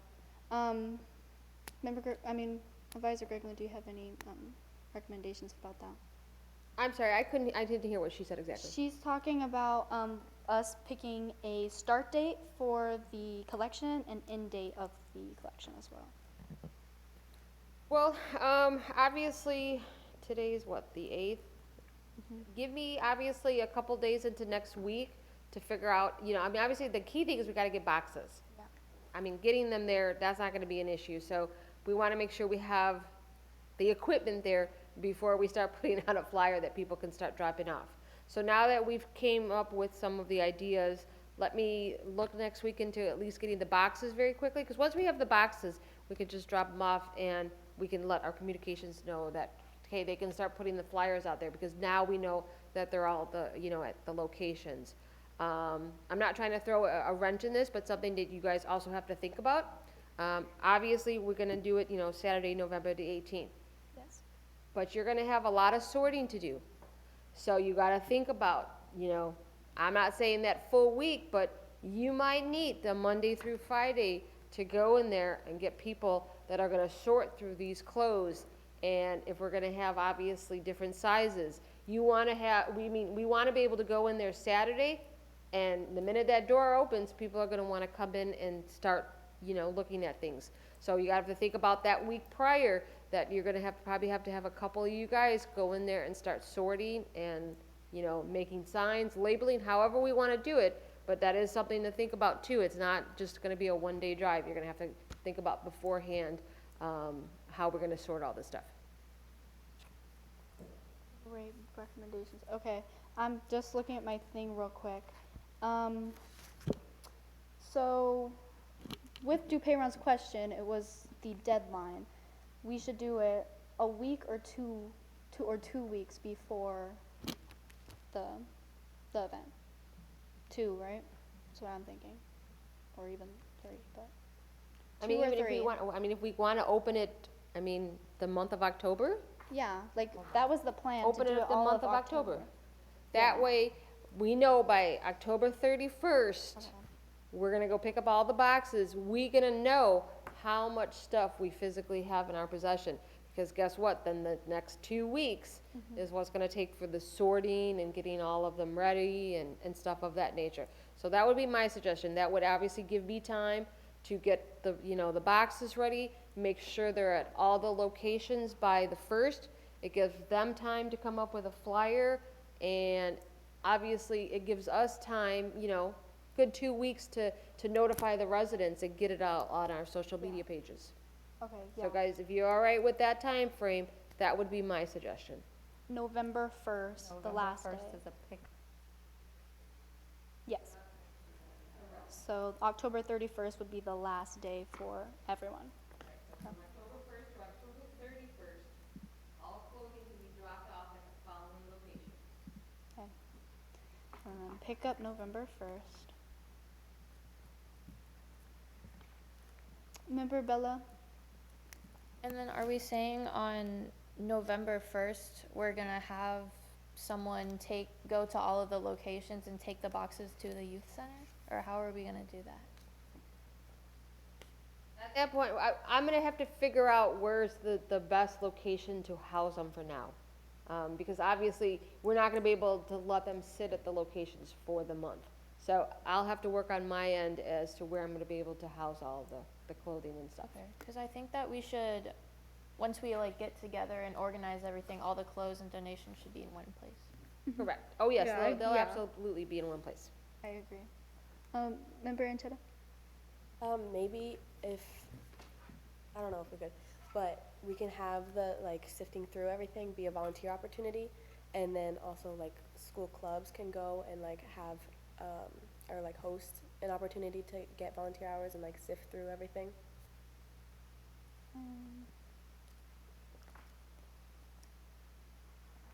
Is there any discussion about that? Vice Chair? I think that's a really good idea, especially with National Honor Societies. I know we have a lot in our school, and I think that's a pretty common club in a lot of schools.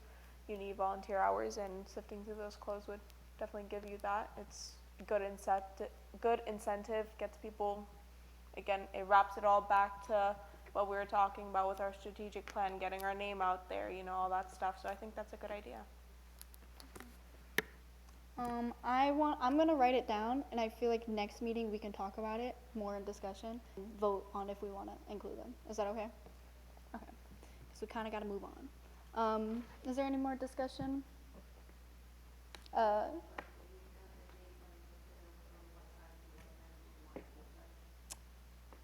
Okay, any discussion about what time you would recommend that? I don't know. What timing are we thinking?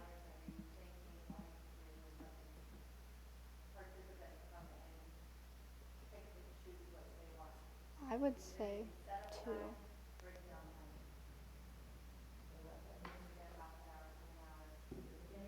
Mhm.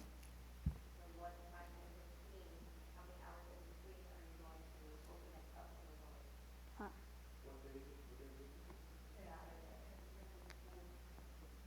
Yeah.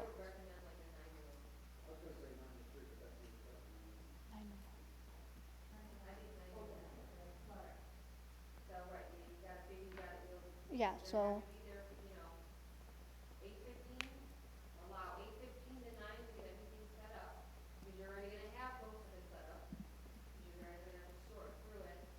Allow them to come in and browse from 9 to 1.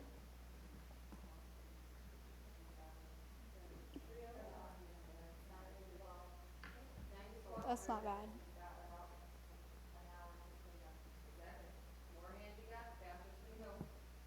Vice Chair. Okay, so I do understand that we do need to move on, but I do have one question. Are we putting a limit on how many clothes people can get? Because what if someone just decides to take an entire box of 20 items of clothing? I mean, I know common courtesy is you take only what you need, but you can't just assume that people will do that. My suggestion is, I wouldn't obviously at that point, put anything out on a flyer. If we decide that day and we'll know how much donations and if we should start limiting it. And if we have to put up signs, you know, we can easily make signs without making it sound like we're trying to. Yeah. Limit of 5 pieces per. Correct, and there'll just be a little sign when they walk in, and we hope that people will abide by the rule. Yeah, and next meeting we'll talk about that too, because again, it'll be October 13th. About another month until we have to actually do the event. So next meeting we'll really go into the nitty gritty about the actual event and how we're going to do it. Okay, is there any more discussion, comments, or concerns from our communications directors? Our advisors? No? No. Member Dupeyron? Yeah, so if we need to periodically be checking, like what, like do you think we should do you think we should go and check every week or every 2 weeks for like donations? We could probably set up like a member goes to a different site, yeah.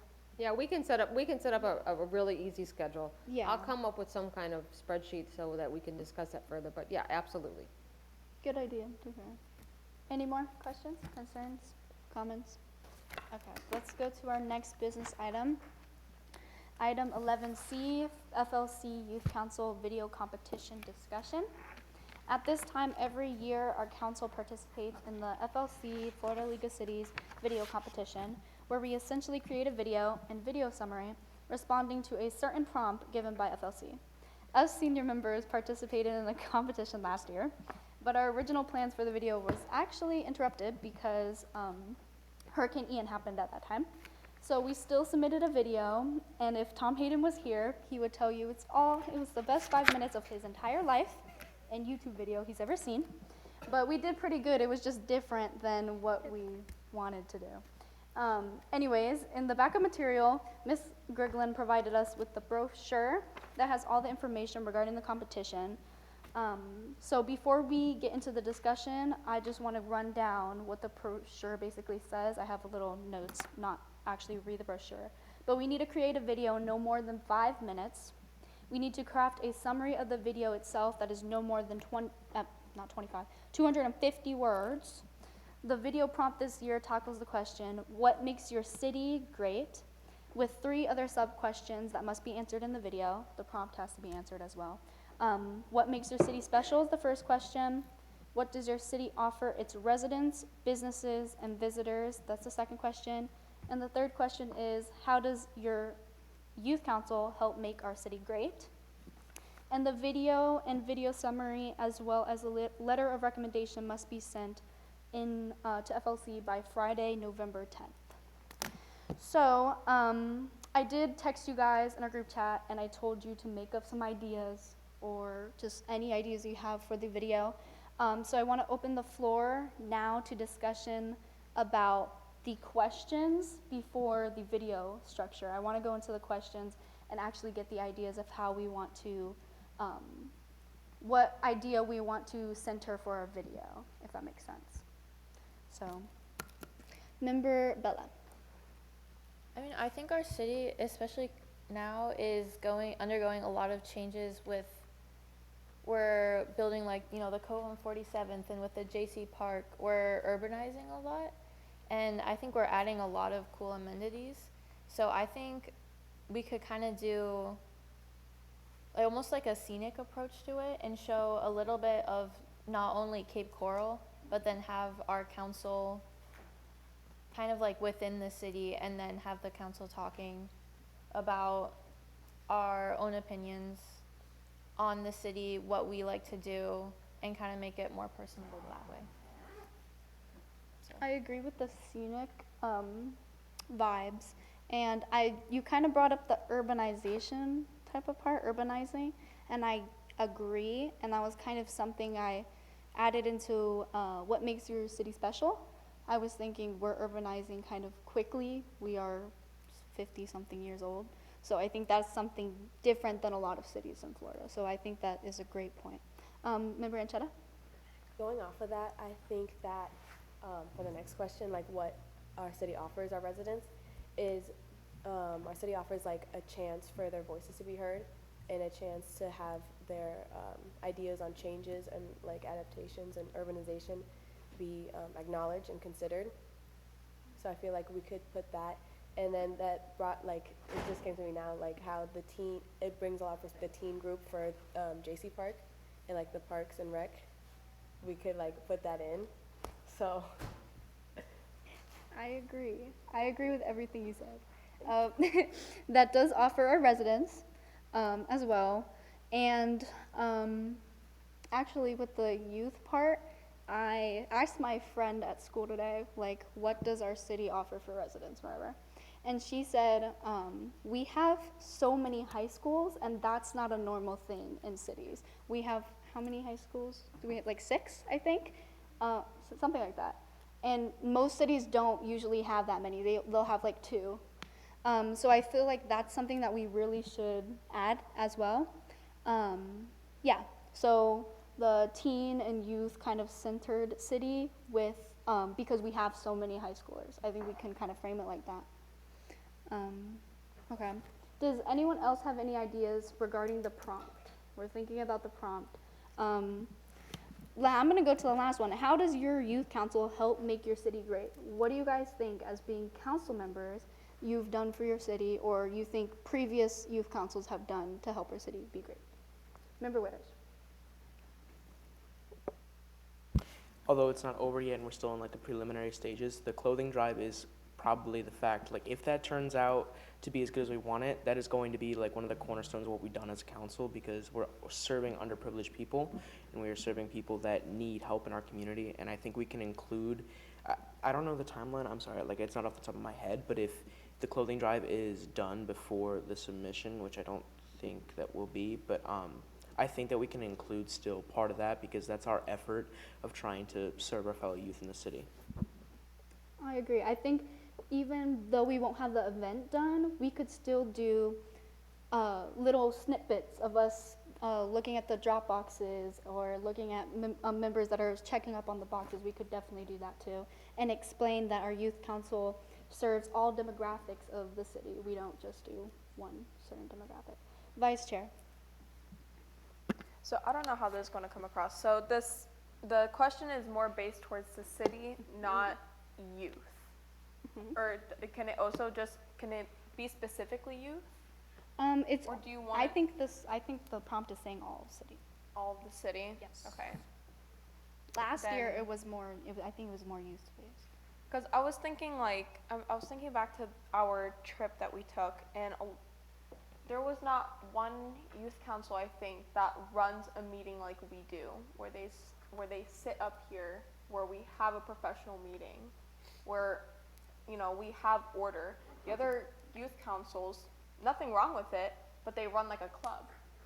So in my mind, we kind of bring that professionalism, the idea that, the teens are more, they're fresh, they don't really have respect, they're not professional, this and that, whatever you want to say. They have that stereotype on them. We destigmatize that in a way. We get rid of that by sitting up here, by organizing things for our city, and I think that's what we're doing good just by being here, just by being on the council. We are making that good difference.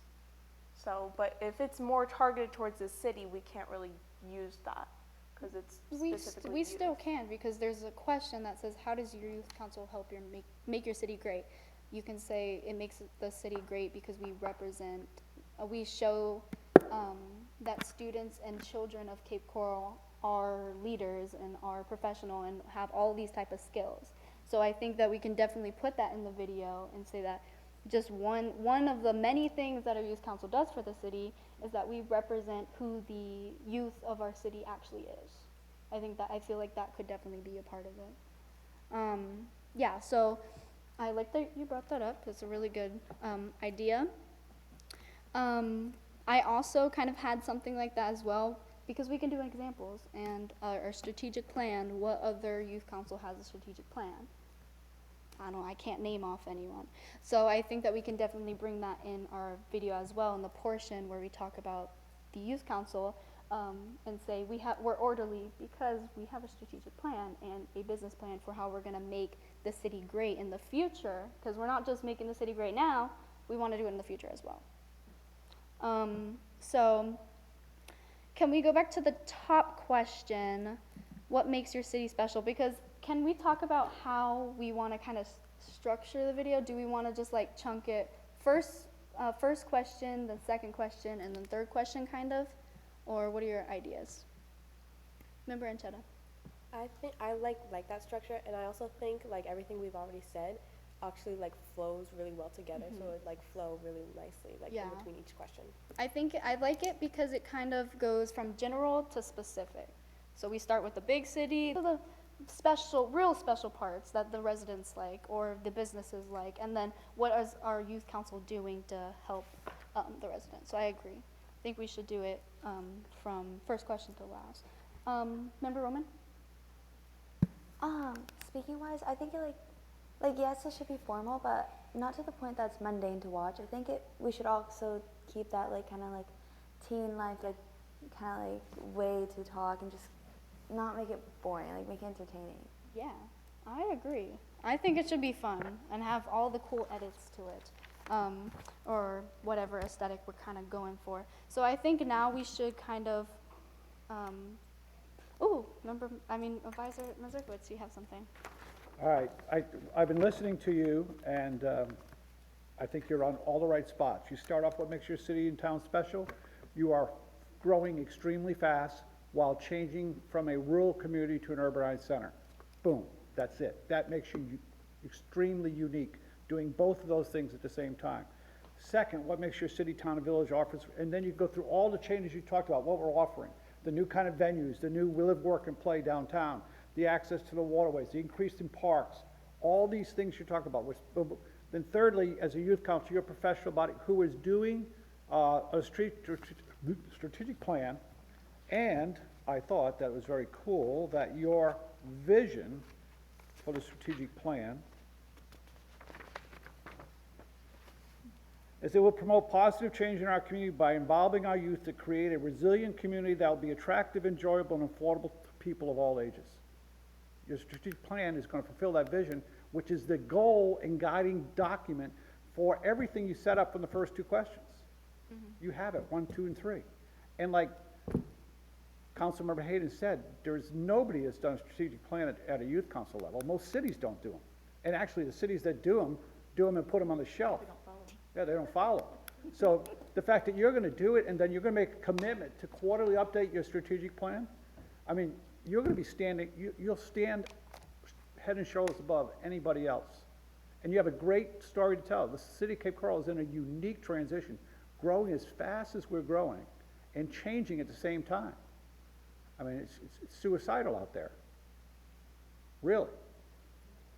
So you have a really great story to tell, and you're playing an integral part, and you're planning yourself and setting yourself to be an integral part because you are setting the plan going forward to achieve these goals. So it's cool. Great story.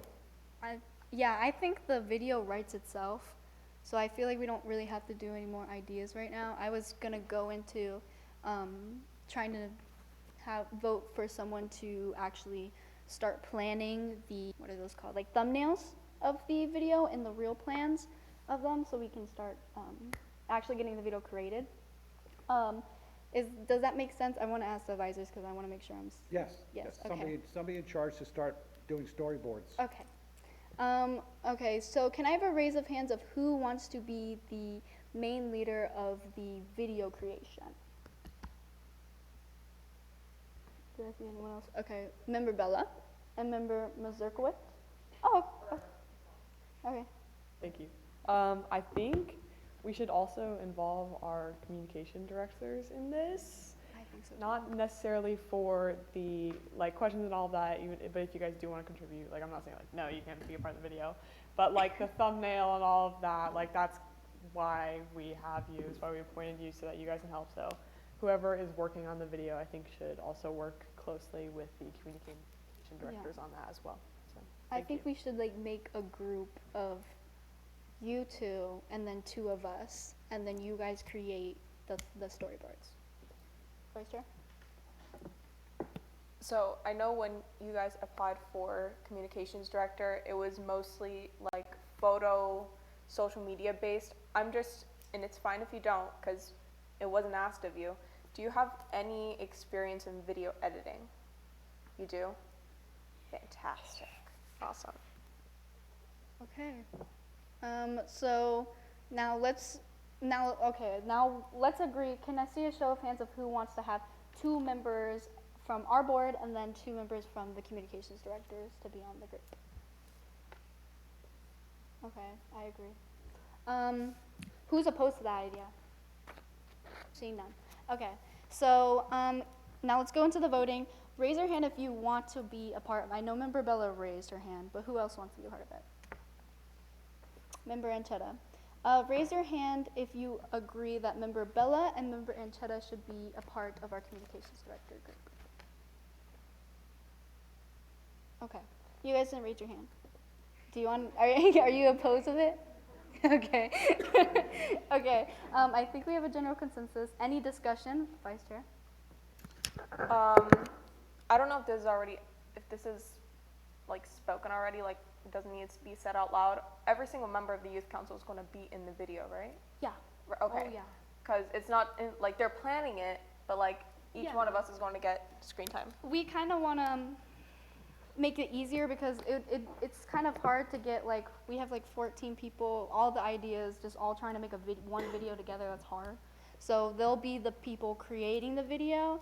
I think we should just move on to the next topic after this, and then they can text us or email us, and we can give them ideas as they create the storyboard. Remember about? I mentioned really quick, because I helped out a lot with the video from last year. I did reach out to everyone. I said, like, you know, send me a video. This is kind of like what we're looking for in terms of what we want people to say, what to do. So everyone's going to be involved in a different way. Yeah.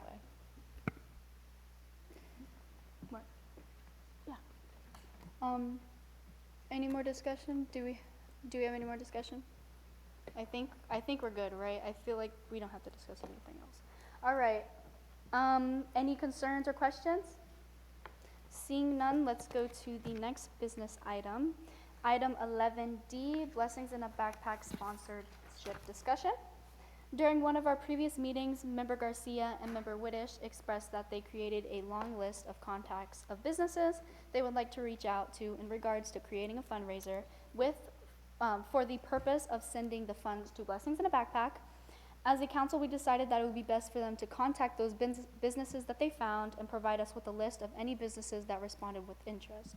In the backup material, in the second reply, you can see a list that Member Whittish provided with us. I also, this is just a quick tidbit, I did email Miss Cecilia, who is the director of Blessings in a Backpack, and I told her about our idea to do fundraisers for them, and she thought it was a great idea. So she is on board with it, just so you guys know. So I'm going to now open the floor to Member Garcia has left, so Member Whittish, you now have the floor.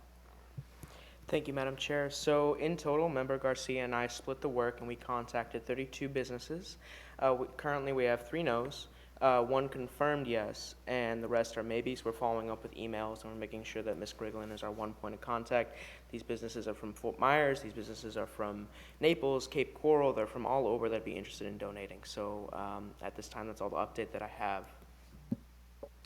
What is the 1 yes? Let me pull up my list, I'm sorry. The backup material was, in part, it's missing some written information, but not much. The 1 yes was Amazeballs in Fort Myers. I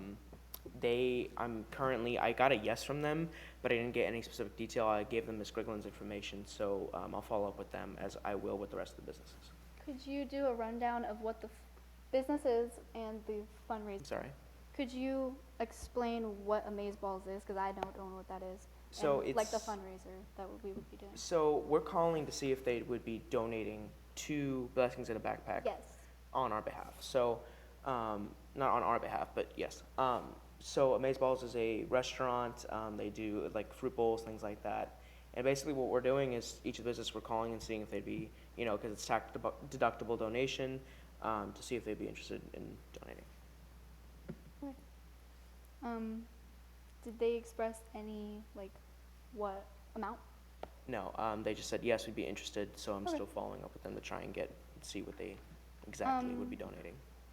Again, with the misconceptions, I was under the impression that we could also do fundraisers with places, so don't limit them to just monetary donations, because those are the best, of course, because it's just money in their hands.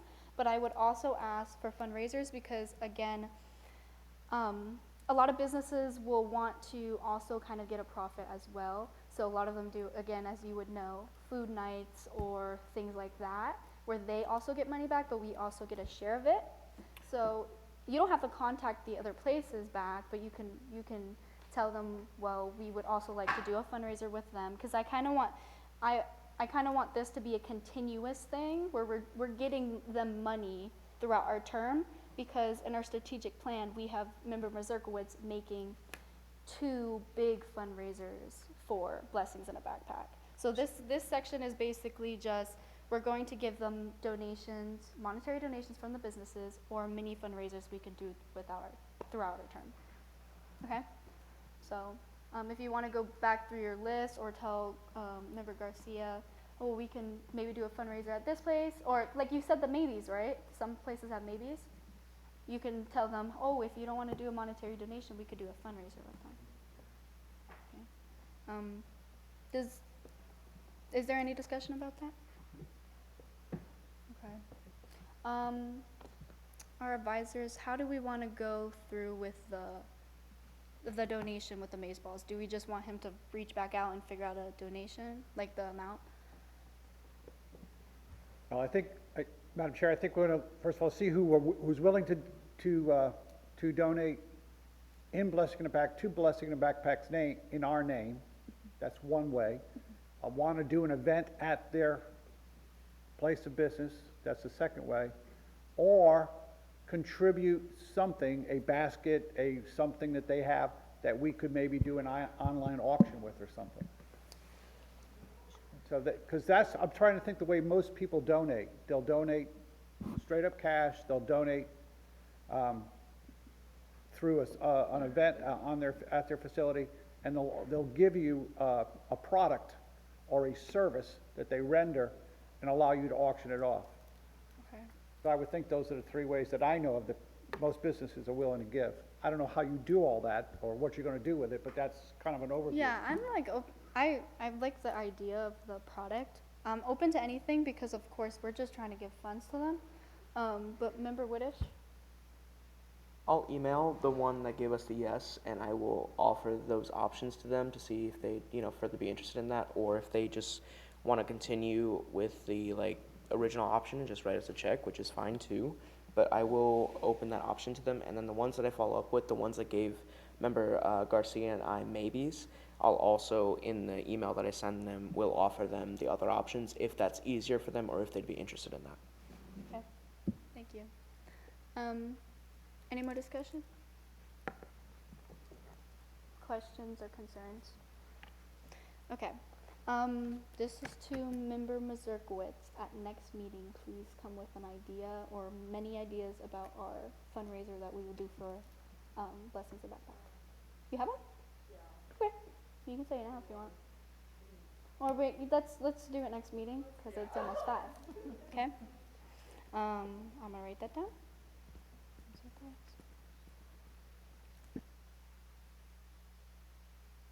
I can still hear you.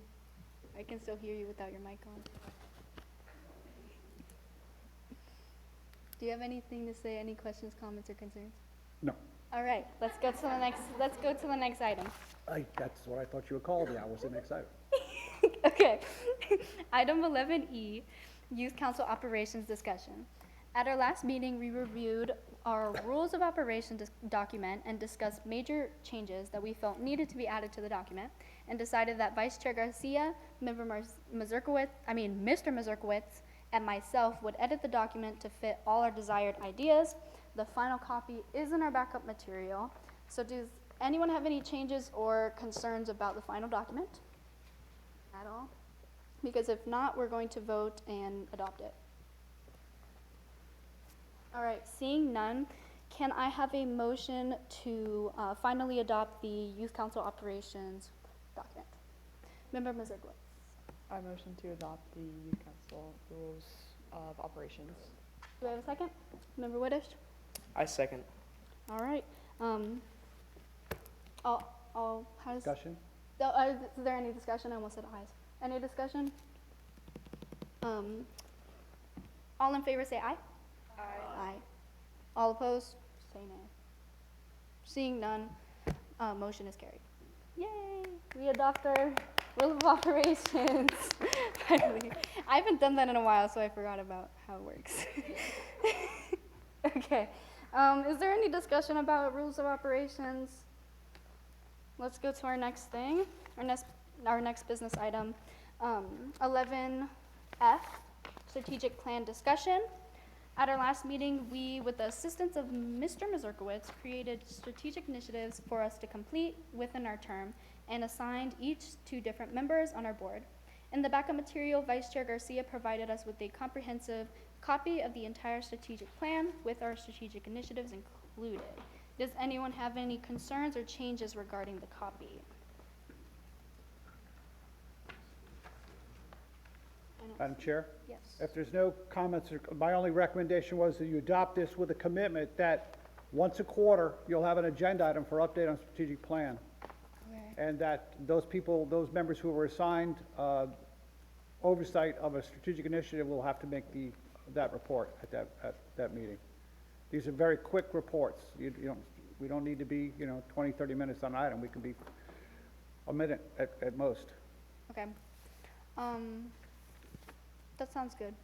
So I would make the motion to adopt the strategic plan with commitment to have a quarterly report added.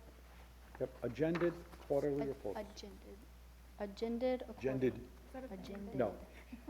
Is that a word? Okay. Can I have a motion to adopt the strategic plan with commitment to have quarterly reports done, agended? On the agenda. On the agenda. Don't follow me making up words.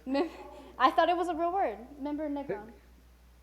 I motion to adopt this strategic plan with the condition of the agenda quarterly report.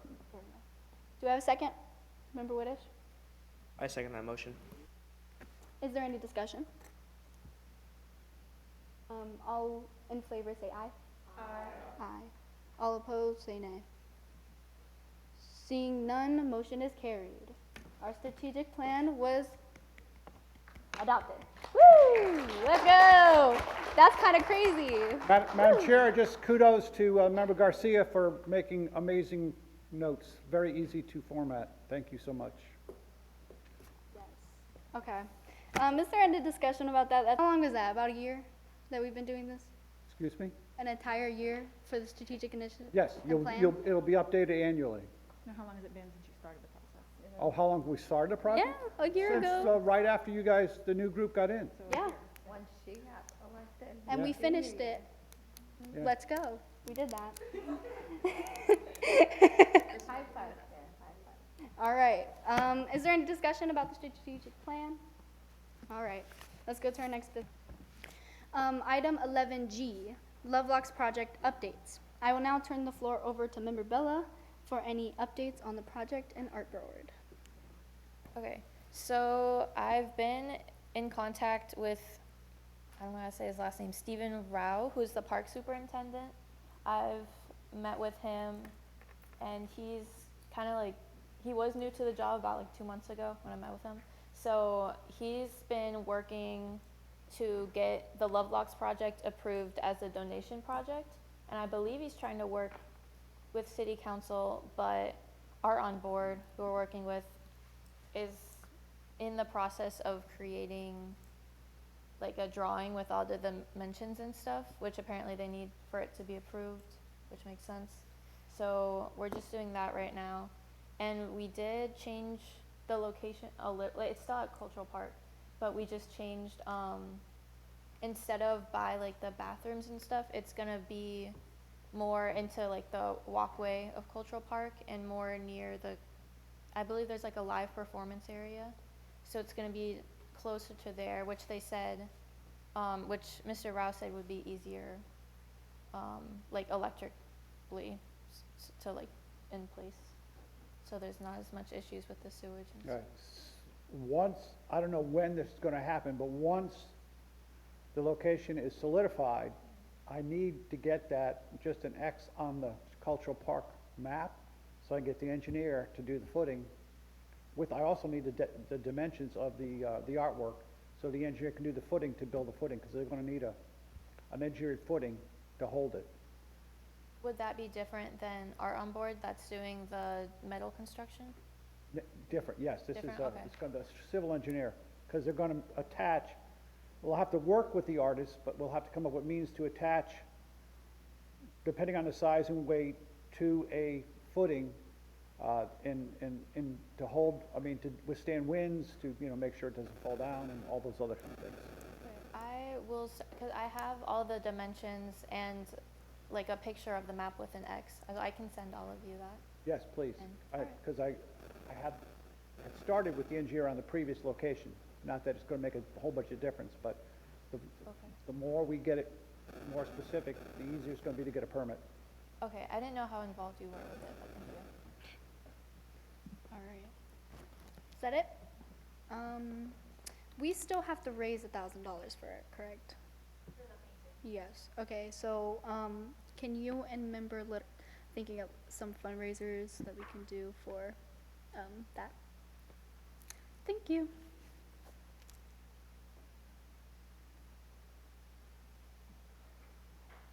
Okay. Is there any discussion or concerns about that? Okay, let's go to our next business item. Item 11H, special events discussion. In the backup material, Ms. Gergeland included information about 2 city events we are invited to participate in. This year's citywide trunk or treat at City Hall and Veterans Day Parade. I will now turn the floor over to Ms. Gergeland so she can give a rundown of them. Thank you, Chair Alvello. Starting with the trick or treat one, this is the 2nd annual event that the city is putting on. And I can honestly say if you weren't able to attend last year's or didn't have little brothers or sisters that attended it, it was a well-attended event. I mean, where we ran out of candy and people were going to stores and purchasing it. But the nice part about it is we came together as a city, and it was awesome to see each and every department. So they basically, to kind of give you an idea, they use the front parking lot, and basically each space or 2 spaces was dedicated to a department. So we can look at ourselves as the department and basically come up with all we have to today, because we're short on time, we just need to come up with an idea of how we want to decorate our space. Okay? So for example, last year when we did the city council, ours was Candyland, yes. That's cute. Yes. So I'm sure we have pictures somewhere. But anyway, so the main thing is we need to just come up with a theme, and then obviously, we can't set up any time sooner than the day of, because that parking lot is obviously for employees. So that's why it was very specific on the bottom that, arrival time would be between 4:30 and 5 for setup. They open up the event at 6. It goes from 6 to 8. We can't, stop any sooner because obviously, once again, cars with the kids going up and down, you can't be taking the cars out. So that's why that time is set. And then obviously, we would have to clean up afterwards. What time and day was this? This was October the 27th, which is a Friday night. Before that. Right, we'll have a meeting on the 13th. Madam Chair, I would suggest that you assign 2 or 3 people to work together to come up with a concept to bring back to approve at the next meeting. Okay. I agree with that. Before I assign the group, I was thinking of ghosts because I did one before. Last year, I actually did I participated in Kiwanis's trunk or treat, and we did like a ghost thing. I had like white balloons, white streamers and stuff, so that was a cute idea. But can I have a raise of hands of who wants to be a part of the trunk or treat creation decoration board? 1, 2. Okay, we have vice chair, we have member Muncy and member Negron. Perfect. That's perfect. Raise your hands if you would like vice chair, member Muncy and member Negron to be a part of our board. I agree. Okay, so we have, let me write it down, vice chair, Muncy, and then Negron. Coming up with a theme for trunk or treat. And that's pretty much all we need for that. Veterans Day Parade, do you want to go over that real quick, or just? So really quickly, for Veterans Day Parade, I'm sure many of you have maybe participated in it with various school activities or bands or any of the sort. But basically, obviously it's going to take place on Veterans Day, which this year is Saturday, November the 11th. Staging basically begins at 9. Parade starts about 11, usually goes about an hour and a half. And once again, it allows you guys to get out there. We'll supply the candy. We can see if we have any extra pens or pamphlets or something of that nature that we can, get ahead of time that you can hand out, to the crowd.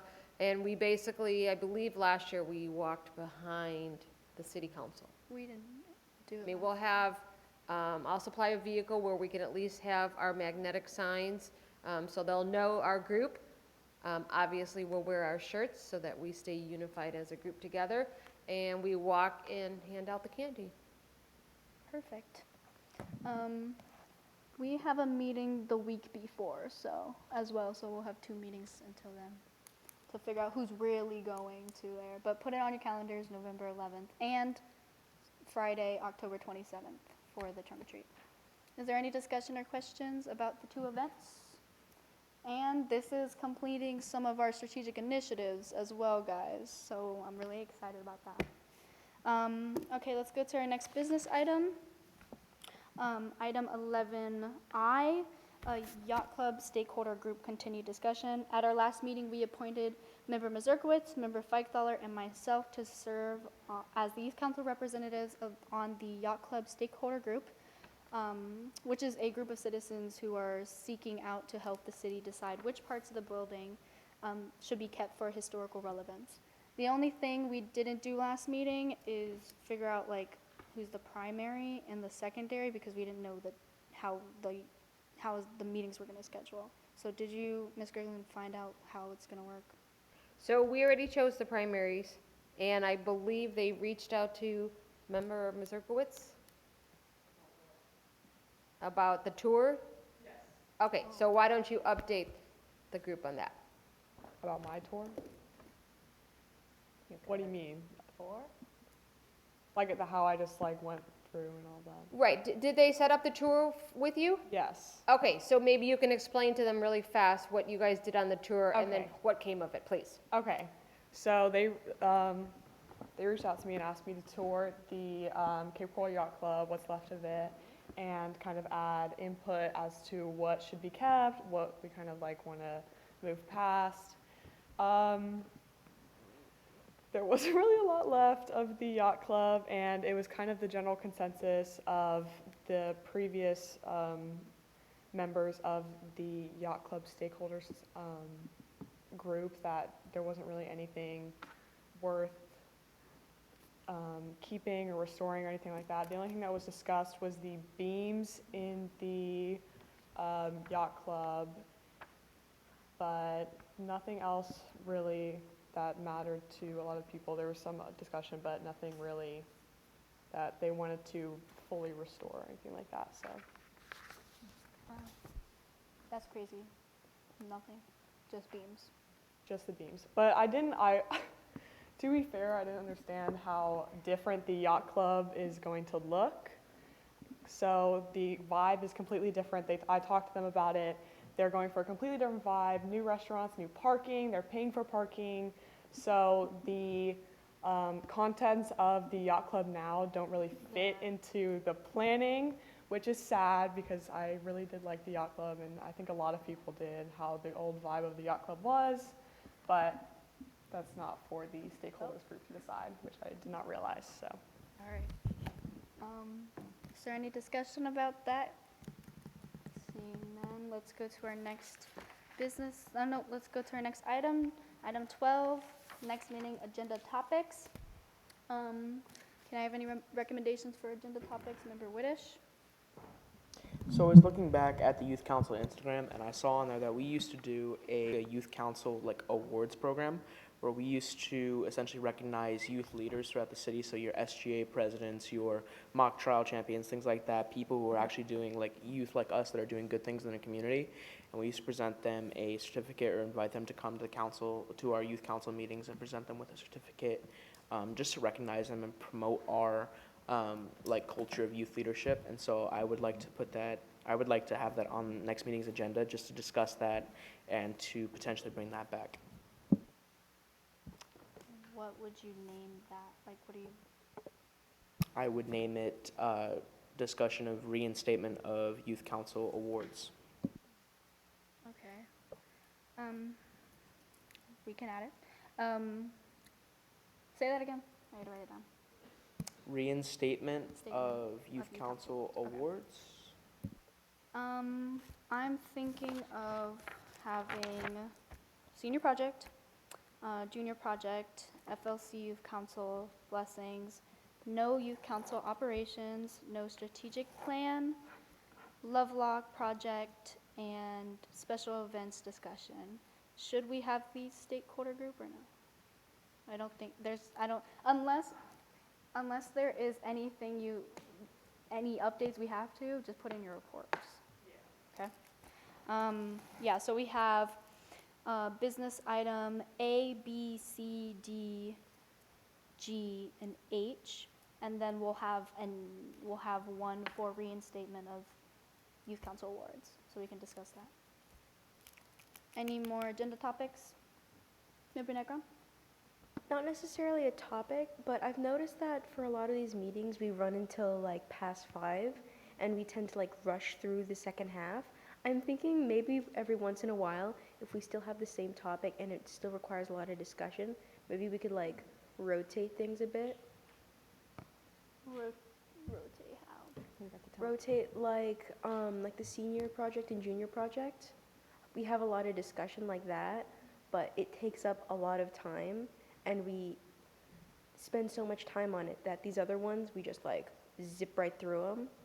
I'm thinking that if we like have something for many meetings and we keep like postponing it at the end, we can like switch it up higher.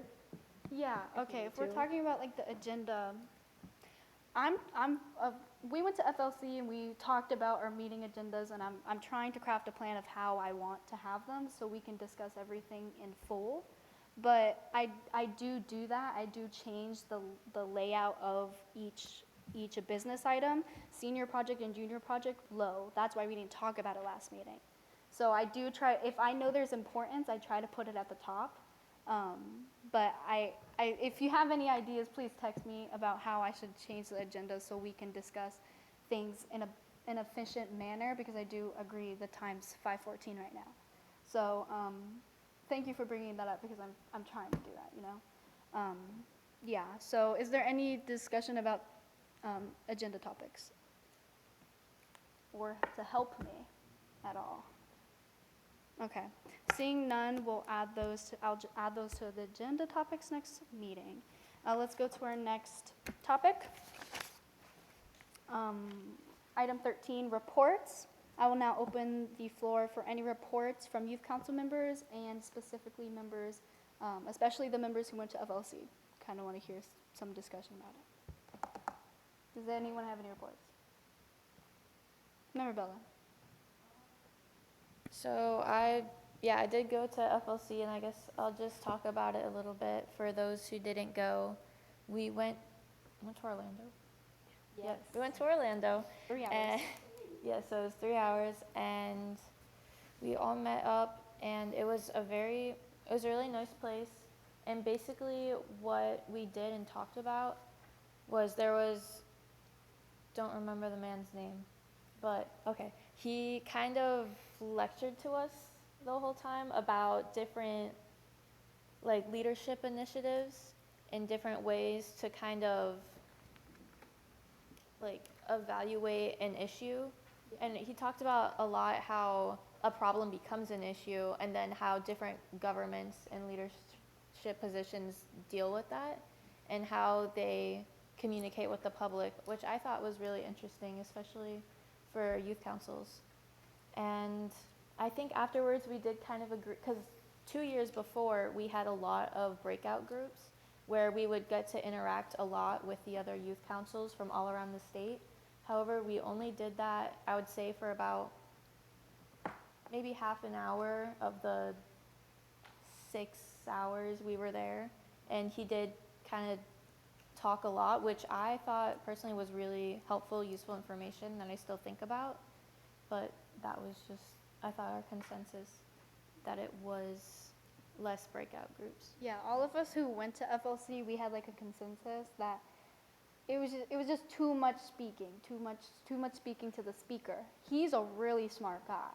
Don't get me wrong. I loved a lot about the issue stuff, but he would spend one discussion for so long. And then the problem was we didn't go to any other youth council groups besides 2 times, I think. And the one before that, or even in Tally, we were in groups the entire time. And then FLC annual conference last year, we were in groups the whole time. So it's just, and then we did the recommendations with Ms. Griglin as well, to say that we didn't really enjoy that part, but it was a really good conference at the end of the day as well. We just had that thing that we didn't really particularly like. So, does anyone else have any reports? Communications directors, do you have any reports?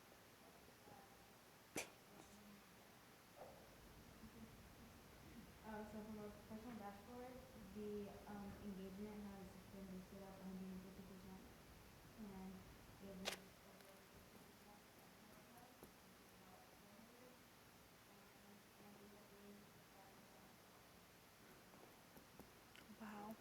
Wow. Wow. I think we all agree that you guys have been doing like amazing, like just amazing. So I know when I applied, I was talking about inviting middle school clubs to attend our meetings, and I invited them to our next meeting. I haven't received a lot of responses, but I did receive one, and he kind of talked about not attending a meeting, but a volunteer opportunity for you guys to join those middle schoolers to kind of inspire them. And it's about like, I'll text this into the group chat later, and it's just, I think it'd be like planting trees and something like that, just a volunteer opportunity that would be available to you all. And I'm gonna follow up to all those middle school clubs on Monday and then see if I get any responses. I'll let you guys know at the next meeting. Well, you'll see them at the next meeting if they're here. Yes. Okay. Can you guys express what the link tree is real quick? So, recently we made a post that it was just how to help the community this fall, and we listed a bunch of volunteer opportunities like local food drives, animal shelters, and clothing donations. And so that insurance things isn't like full of information, it was more legible, we link link tree, so it's in our bio, and that's right there. And then when you go, there's multiple links to sign up to all the volunteer opportunities that we spoke about in the student post. Yep. We add stuff throughout. Yeah. There's no limit on this. Yeah, so if you guys want to go home or after the meeting, just look at the link tree and get familiar with it so you can tell other youth about how to use it and why it's even there, okay? Any more reports from you guys? Any reports from you guys? Okay. Let's go to our next item, item 13, reports of the council liaison and advisors. Are there any reports from you? No? Nothing, Griffin? Okay. Report, but I do. Oh, no, yeah, you do. Yes, you do. I don't have a report, but I have a request from the youth center since you guys asked something from them. They were looking for volunteers from you guys on their November 4th. It was kind of like their block party that they had, but it's now a fall one. So they're looking for some volunteers. So if you can volunteer, please let me know. Send an They would be email. happy. I will send it in an email. I just got the date the other day. Okay. Thanks. Do you want to talk about the mayor's scholarship? Thanks, daughter. I mean, chair. So I know that someone's here, but I got reached out to from one of the, I think the president or the vice president of the Mayor's Scholarship. And he asked me to reach out to you guys to see who would be able to volunteer for the Mayor's Scholarship Gala. And I got 2 responses. There's 14 or 15 of you. I rephrase that. I got 3 responses. One was from home and one was through email. But it is September 30th, same day as a lot of things that you guys got going on. I know that it's a big day for a lot of you, but for some of you that aren't going to HOCO or whatever the case is, I would appreciate you to go to this and volunteer because they are going to give out scholarships to seniors. They give you guys scholarships. It is a good way to get your faces out there and to get them to know who you are. They're doing these fundraisers for you. So if you can do it, I kind of need to know by Monday because he was waiting on my response. So if you could email me over the weekend, if you haven't already, and let me know yes or no. Even if you can't go, just please let me know yes or no. Yes, ma'am. What time is it till? Because I'm doing a color guard for an honor flight that same day at 7 p.m. So, or color guard, whatever. I'm doing a color guard for an honor flight that same day. So, I want to be able to make it to both. So his email says it is 5:30 to 11 p.m. So it's all night. 5:30 to 11? Yes. You do not have to probably do the whole thing, but you will be provided with dinner from the Westin also, and it's formal, so you have to dress up. So I do have one other question. If you were to volunteer. If I were to volunteer, could I volunteer for a period of time, go to the honor flight event, and then come back and still be allowed entry, or no? That I wouldn't know, but sure. Yes. I'll speak on that. Thank you. The husband to one of the other members is here too, so he's saying yes, it should be I okay. think they'll probably need help with setup. Yeah, set up and break down, I'm sure it'll be fine. Okay, thank you. Yes, member Randall. Not to make this meeting longer, but if we were to volunteer, are we allowed to bring someone like along, or is it just youth council? I don't have an answer, but Well, I will get you an answer. okay. Between the 2 of us, one of us will get you an answer. All right. Any more questions? Any other questions? Any more reports? Anything to say from the audience? I'll wait till the meeting's I over. don't know, I was about to do what the mayor does. No. No public comment. No public All comment. right. Okay, item 14, time and place of future meetings. The next regular meeting of the Cape Coral Youth Council is scheduled for Friday, October 13th, 2023 at 3 p.m. in council chambers. The meeting is now adjourned. Woo, that was a good one. So.